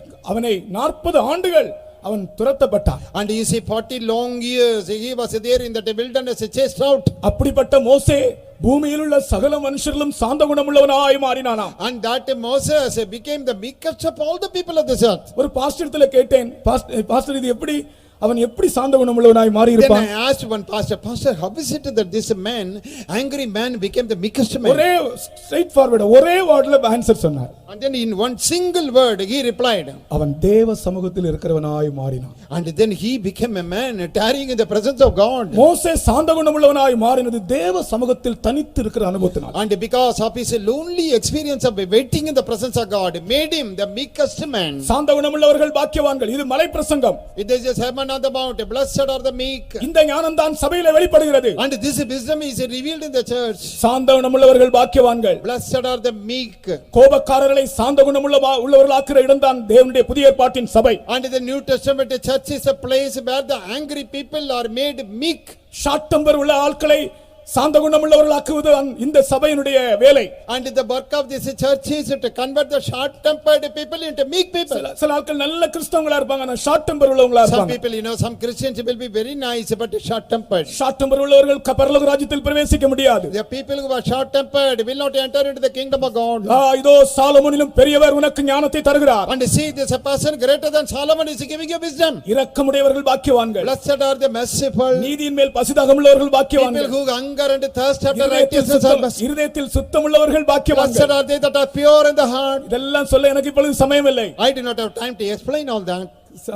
சமாதானம் பண்ணுகிறவர்கள் பாக்கியவான்கள். Blessed are the peacemakers. இதெல்லாம் சுபாவத்தின் பகுதி. This is the aspect of the nature or character. நீதி நிமித்தம் துன்பப்படுகிறவர்கள் பாக்கியவான். பாடுபடுதல். 8th verse, the blessed are they that suffer because of righteousness. தேவ ஞானத்திலே தேவ ஞானம் நமக்கு கொடுக்கப்படுவதனால் நாம் தேவனுக்காக பாடுபடும்படி அந்த தேவ ஞானம் நமக்கு போதிக்கிறது. Because God is giving his own wisdom, that wisdom is teaching us to suffer for the sake of the Lord. துன்பப்படுகிறவர்கள் பாக்கியவான்கள். Blessed are they that suffer. கர்த்தருக்கு ஸ்தோத்திரம். Praise the Lord. நாம் துன்பப்பட வேண்டும். We have to suffer. முதலாம் நூற்றாண்டின் காலத்தின் தேவ பிள்ளைகள் துன்பப்பட்டார்கள். The children of God, they all suffered during the first century. கர்த்தருக்காக பாடுபடுகிறதான ஜீவியம். And that life of suffering for the sake of the name of the Lord. முதலாம் நூற்றாண்டின் காலத்தை நீங்கள் படித்து பார்த்தீர்களா? Did you look into the history of the first century? சபைக்குண்டான உபத்திரவத்திலே எப்படி அவர்கள் நிலை நின்றார்கள்? How could they remain steadfast in the persecution of the church? மகா தேவ ஞானம். That is the exceeding wisdom of God. மரித்தாலும் நாங்கள் நிற்போம் என்கிற ஞானம். And that wisdom, even if we were to die, we will stand. அப்போஸ்தலர்கள் எப்படி மரித்தார்கள்? How the apostles died? பேதுரு அப்போஸ்தலன் ரோமாபுரியிலே தலைகீழாக சிலுவையில் அறையப்பட்டார். And this Peter the apostle was crucified in Rome upside down. அந்திரேயா எக்ஸ் வடிவமான சிலுவையிலே அறையப்பட்டார். And this Andrew was crucified and that X shaped cross. 2 நாட்கள் அந்த சிலுவையிலே தொங்கினார். 2 days he was hanging on the cross. யோவான் அப்போஸ்தலன் 100 வயதிலே இயற்கை மரணம் எய்தினார். And this John the apostle, when he was 100 years old, he died a natural death. அதற்கு முன்னே அவருக்கு எவ்வளவோ உபத்திரவங்கள் உண்டாயின. But before that he was persecuted beyond measure. யாக்கோபு அப்போஸ்தலன் சிரச்சேதம் பண்ணப்பட்டார். And this James the apostle was beheaded. தோமா அப்போஸ்தலன் இந்தியாவிலே ஈட்டியால் குத்தப்பட்டு மரித்தார். Thomas the apostle was pierced through with a spear in India. பர்தலோமேயு உயிரோடு தோல் உரிக்கப்பட்டார். And this Bartholomew was skinned and he died. மத்தேயு சித்திரவதை செய்யப்பட்டு மரித்தார். And this Matthew was persecuted and he died. அல்பேயின் குமாரன் யாக்கோபு சிலுவையில் அறையப்பட்டார். And this James son of Alphaeus was crucified. பிலிப்பு தலைகீழாக தொங்கவிடப்பட்டு மரித்தார். And this Philip was hanged down upside down and he died. கானானியனாகிய சீமோன் கல்லெறியப்பட்டு மரித்தார். And this Simon the Canaanite, he was stoned to death. ததேயு என்னப்பட்ட Lebbaeus அம்பு எய்யப்பட்டவராய் மரித்தார். And this Labias, the arrows pierced through him and he died. நீதி நிமித்தம் துன்பப்படுகிறவர்கள் பாக்கியவான்கள். Blessed are they that suffer persecution because of righteousness. அவர்களுக்கு மகா ஞானத்தை கர்த்தர் கொடுத்திருக்கிறார். To them God has given the manifold wisdom. இந்த ஞானம் உனக்கு வந்தால் உன் வாழ்க்கையில் எந்த துன்பத்தையும் நீ சகிக்க முடியும். If only you have this wisdom, then you can undergo any trouble in your life. கர்த்தருக்கு ஸ்தோத்திரம். Praise the Lord. நாங்கள் இந்த சபையினுடைய உபத்திரவத்தை பற்றி எங்களுடைய சபையிலே சண்டே ஸ்கூல் பிள்ளைகளுக்கு ஒரு பாட்டு சொல்லி கொடுத்தோம். And we taught a song to our Sunday school children regarding the persecution we underwent in the church. நான் அதை பாடுகிறேன். I sing this now. கேட்டீர்களா கேட்டீர்களா தேவஜனமே கேட்டீர்களா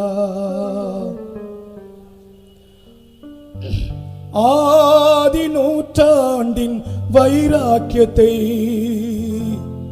பார்த்தீர்களா பார்த்தீர்களா தேவ ஜனமே பார்த்தீர்களா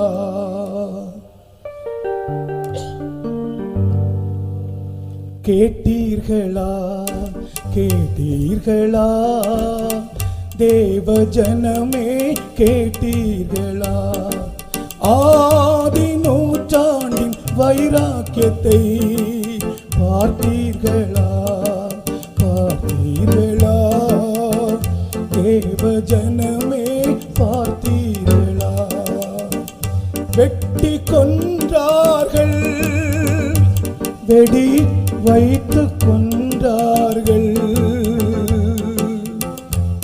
ஒலுரித்தார்கள் உயிரோடு எரித்தார்கள் கோர சிலுவையிலே தலை கீழாய் அறைந்தார்கள் சேற்றில் அமிழ்த்தி மேலும் அமிழ்த்தி வேடிக்கை பார்த்தார்கள் சேற்றில் அமிழ்த்தி மேலும் அமிழ்த்தி வேடிக்கை பார்த்தார்கள்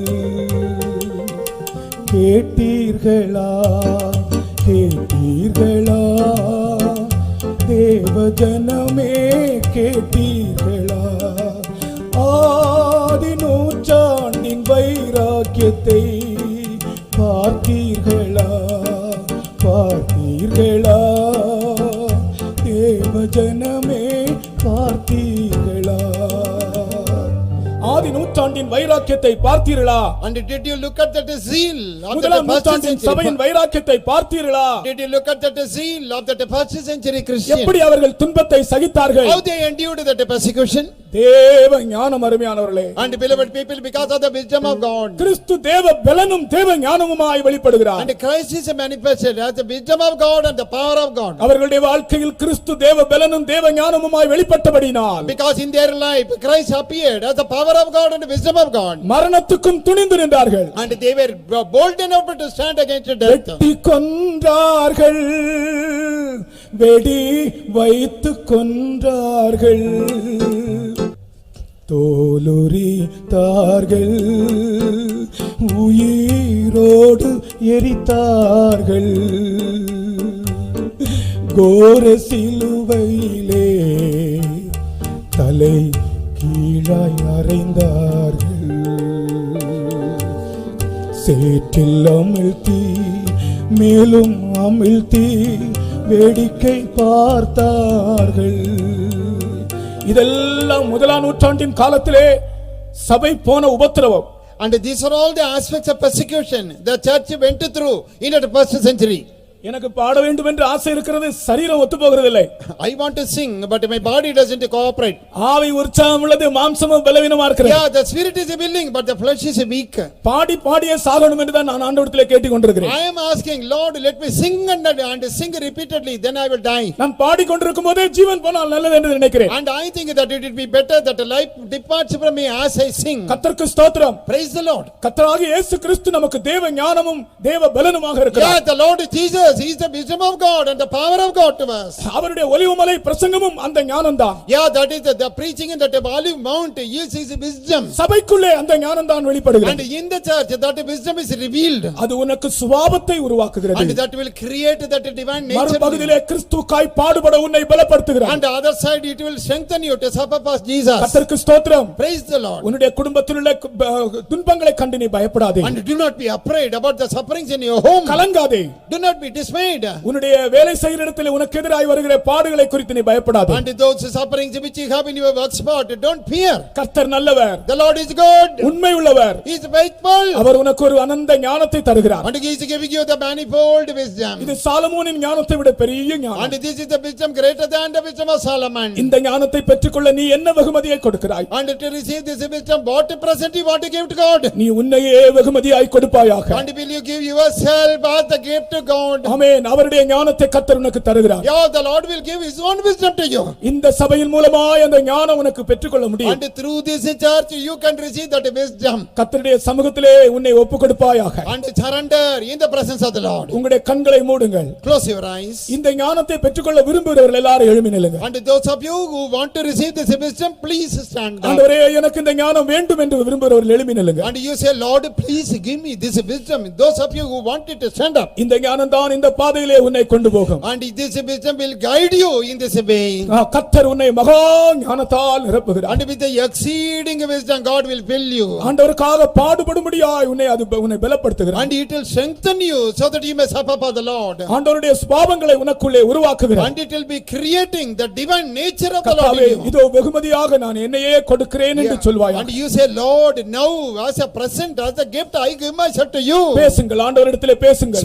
Speak unto the Lord. கர்த்தாவே, Oh Lord, என்னையே நான் வெகுமதியாய் தருகிறேன். I give my own self, Lord, as a present and a gift. என்னுடைய பணத்தை அல்ல, Not my money, என்னுடைய பொருளை அல்ல, not my substance, என்னையே நான் காணிக்கையாக தருகிறேன். but I give myself as the present and a gift, O Lord. கர்த்தருக்கு ஸ்தோத்திரம். Praise the Lord. என்னையே நான் காணிக்கையாக தருகிறேன். I give myself as the gift and the present to you. சத்தமாய் சொல்லுங்கள். Say aloud, கர்த்தருடைய கிருபை, the grace of God. எவன் மேல் கிருபையா இருக்க சித்தமா இருப்பேனோ Upon whom I will be gracious, அவன் மேல் கிருபையா I will இருப்பேன். be gracious upon him. எவன் மேல் இரக்கமா இருக்க சித்தமா Upon இருப்பேனோ whom I will have mercy, அவன் மேல் இரக்கமாய் I will இருப்பேன். be merciful to him. எவன் மேல் உருக்கமாய் இருக்க சித்தமா இருப்பேனோ Upon whom I will be அவன் compassionate, மேல் உருக்கமாய் இருப்பேன். I will show my loving அவனுக்கு compassion என் to him. ரட்சிப்பை காண்பிப்பேன். To him I will show my அவனுக்கு salvation. ஞானத்தை கொடுப்பேன். I will give my wisdom to அவனை என் him. பலத்தால் இடை கட்டுவேன். And I will gird him with the strength. கர்த்தரோடு பேசுங்கள். Speak unto the Lord. கர்த்தாவே,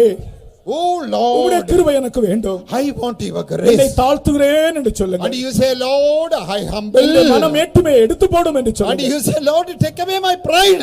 நாங்க பெருமையை எடுத்து போடும் என்று Lord, சொல்லுங்கள். take away my arrogance. கர்த்தர் நம்முடைய மத்தியிலே உலாவிக் The கொண்டிருக்கிறார். Lord is walking about in our நம்முடைய midst. மத்தியிலே சூரியனை விட பெரிய ஒரு பிரகாசத்தை நான் காண்கிறேன். Yes, I see that the brightness, the dazzling brightness of Oh, God, அந்த brightness more பிரகாசத்தால் than the sun. அந்த பிரகாசத்தால் உங்கள் யாவருடைய முகமும் பிரகாசிப்பிக்கிறதை நான் காண்கிறேன். And I see that your faces are enlightened by the brightness of Jesus. கர்த்தர் உங்களை தொடுகிறார். The Lord is touching you. கர்த்தாவே, என்னை ஏற்றுக்கொள்ளும் என்று நீங்கள் சொல்லுங்கள். And you say, Lord, accept me. நான் முற்றுமாய் என்னை பலியாய் ஒப்படைக்கிறேன். Holy Lord, I surrender as a sacrifice to you. உமது இரக்கத்துக்கு என்னை ஒப்படைக்கிறேன். And to your mercy I surrender. என்னால் ஒன்றும் செய்ய இயலாது. I cannot do anything, my Lord. நீரே சகலத்தையும் செய்கிறவர். And you are the person doing all things சொல்லுங்கள், for me. சத்தமாய் சொல்லுங்கள். Speak aloud.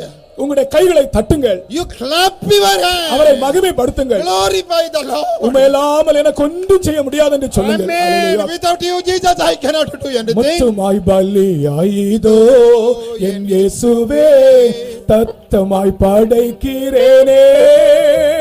முற்றுமாய் பலியாய் எல்லாரும் பாடுங்கள். எல்லா சத்தமாய் பாடுங்கள். தத்தமாய் படைக்கிறேனே, ஏற்றுக்கொண்டு என்னையும் சித்தம் போல் நடத்தி, மார்க்க சம்பூரணதா.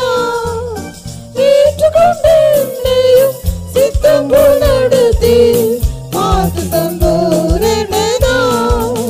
முற்றுமாய் பலியாயிதோ என் இயேசுவே, தத்தமாய் படைக்கிறேனே. முற்றுமாய் பலியாயிதோ என் இயேசுவே, தத்தமாய் படைக்கிறேனே. ஏற்றுக்கொண்டு என்னையும் சித்தம் போல் நடத்தி, மாற்று சம்பூரணதா. ஏற்றுக்கொண்டு என்னையும் சித்தம் போல் நடத்தி, மாற்று சம்பூரணதா. முற்றுமாய் பலியாயிதோ என் இயேசுவே, தத்தமாய் படைக்கிறேனே.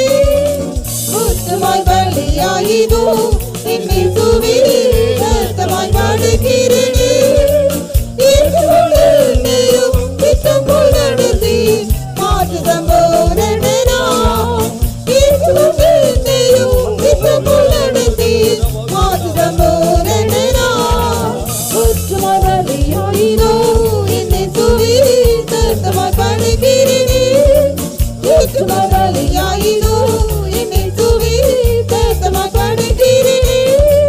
ஏற்றுக்கொண்டு என்னையும் சித்தம் போல்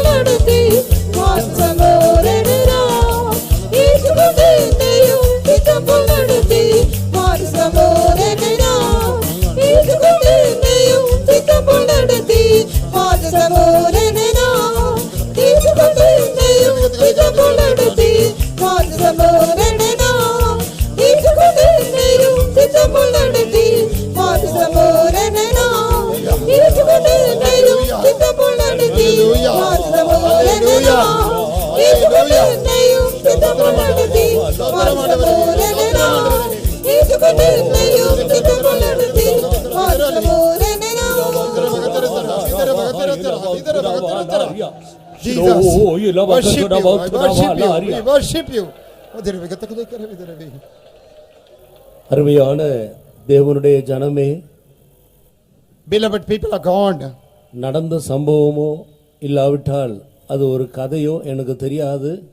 நான் கேள்விப்பட்ட ஒரு காரியத்தை நான் உங்களோடு பகிர்ந்து I do கொள்கிறேன். not know whether it was a really happened incident or it was a story, but I want to tell you what I came to know. அதை விசுவாசிக்கிறவர்களுக்கு மெய்யாகவே அது பக்தி விருத்தியை கொடுக்கும். And those of you who can believe it, definitely you will have that edification. ஒரு நாள் ஒரு தகப்பன் மூத்த குமாரன் இளைய குமாரன் என்ற இரண்டு குமாரர்களை அழைத்து கொண்டு பக்கத்தில் இருக்கிற ஒரு ஊருக்கு போனார். One day that a father was taking along with him that elder son and younger son to a place nearby.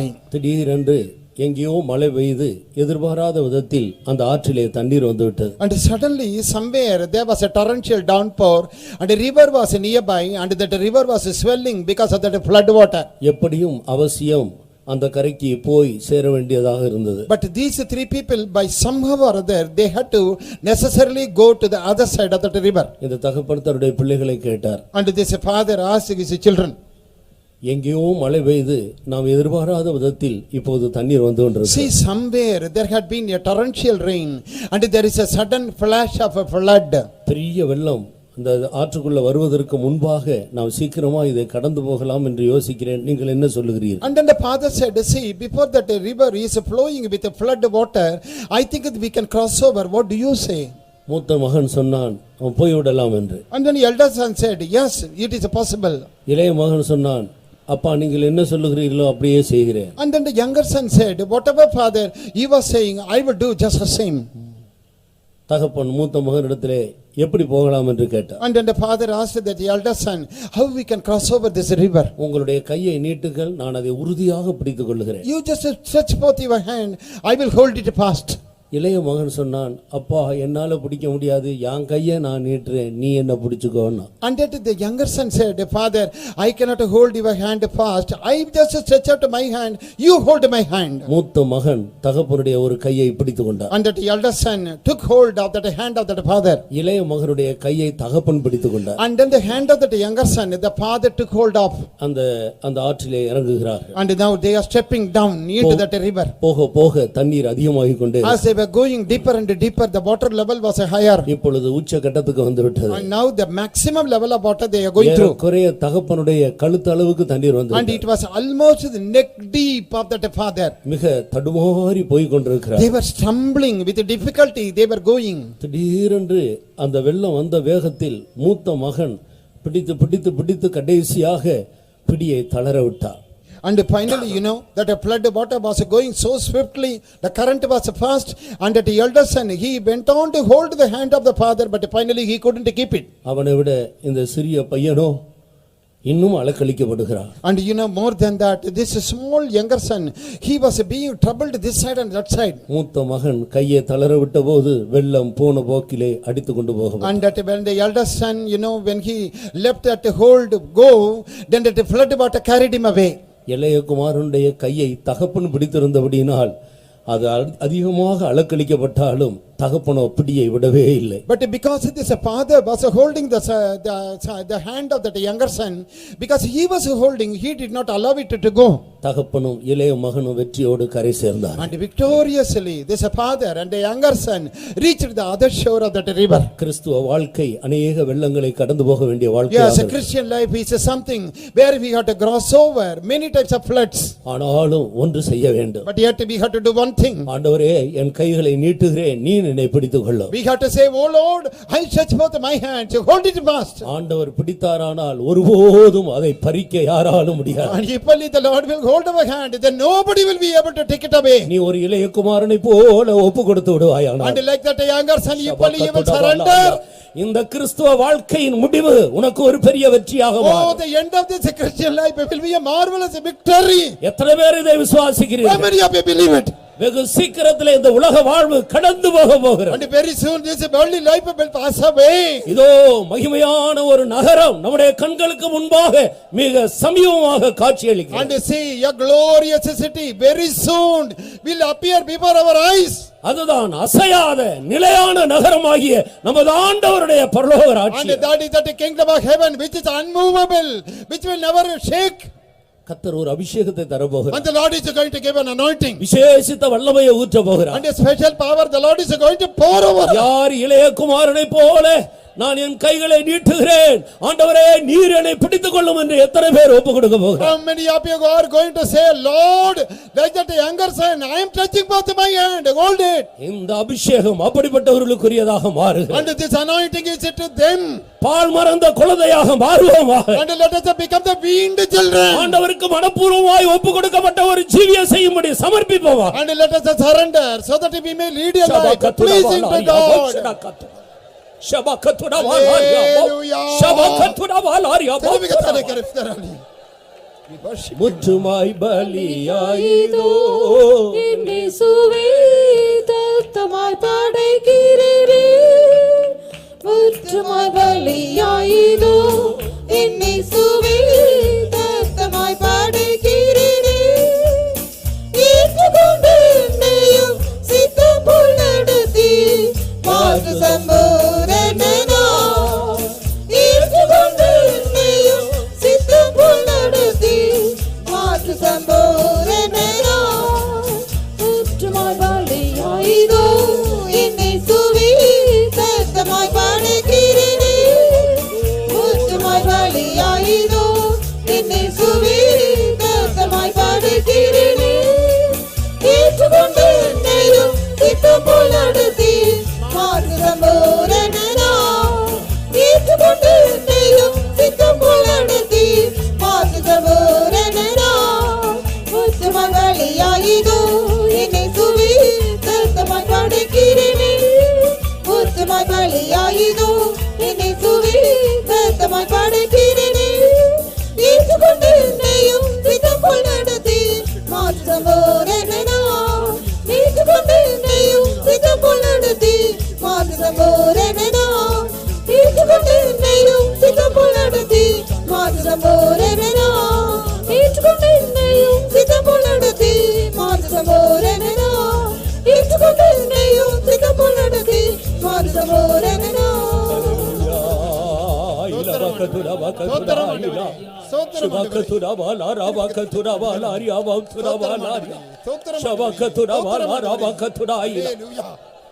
அருமையான தேவனுடைய பிள்ளையே, Beloved child of God. கர்த்தர் சொல்லுகிறார், And the Lord is asking me to tell இந்த you, நாட்களிலே நீ ஒரு கடுமையான சோதனையின் வழியாக போய் கொண்டிருக்கிறாய். in these days you are going through severe trial.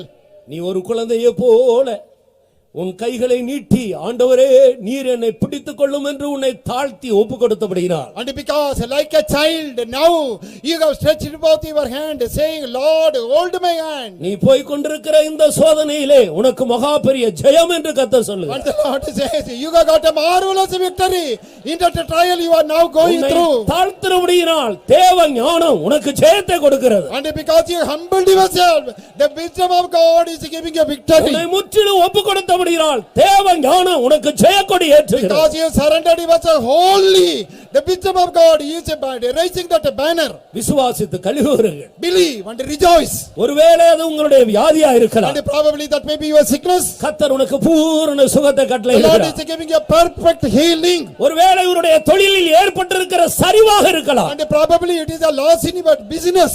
கர்த்தர் உன்னை தூக்கி எடுத்து முன்பை விட அதிகமாய் உன்னை ஆசீர்வதிக்க The போகிறார். Lord is lifting you up. He is going to bless you than before. ஒருவேளை உன்னுடைய பரிசுத்த வாழ்க்கையில ஏற்பட்ட தோல்வியாக இருக்கலாம். Probably it is a failure in your sanctified life. கர்த்தர் உனக்கு மகா பெரிய ஜெயத்தை தந்து உன்னை ஜெயாளியாக மாற்ற God is போகிறார். going to make you a victor, giving you the victory. என் ஜனங்கள் ஒருபோது வெட்கப்பட்டு My போகிறது. people will never be ashamed. கர்த்தருக்குள்ளே பாடி துதித்து அவருக்கு மகிமையை செலுத்துக. Yeah, let us sing the song. Let us glorify God. ஹalleluya ஸ்தோத்திரம் ஹalleluya ஆண்டவரே. We worship you. We worship you. We worship you. Hallelujah hallelujah hallelujah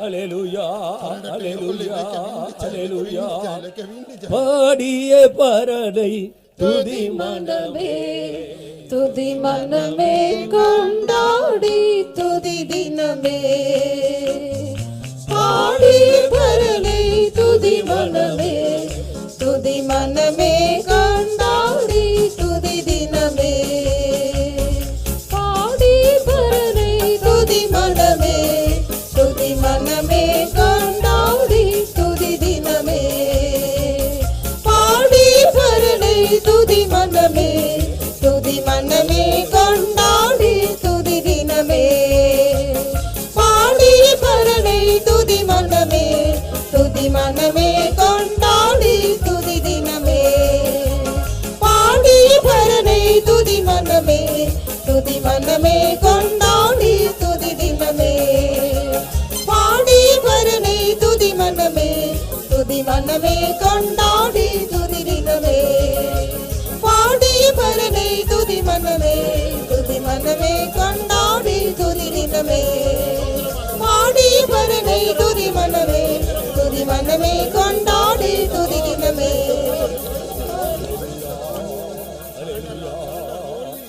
hallelujah hallelujah hallelujah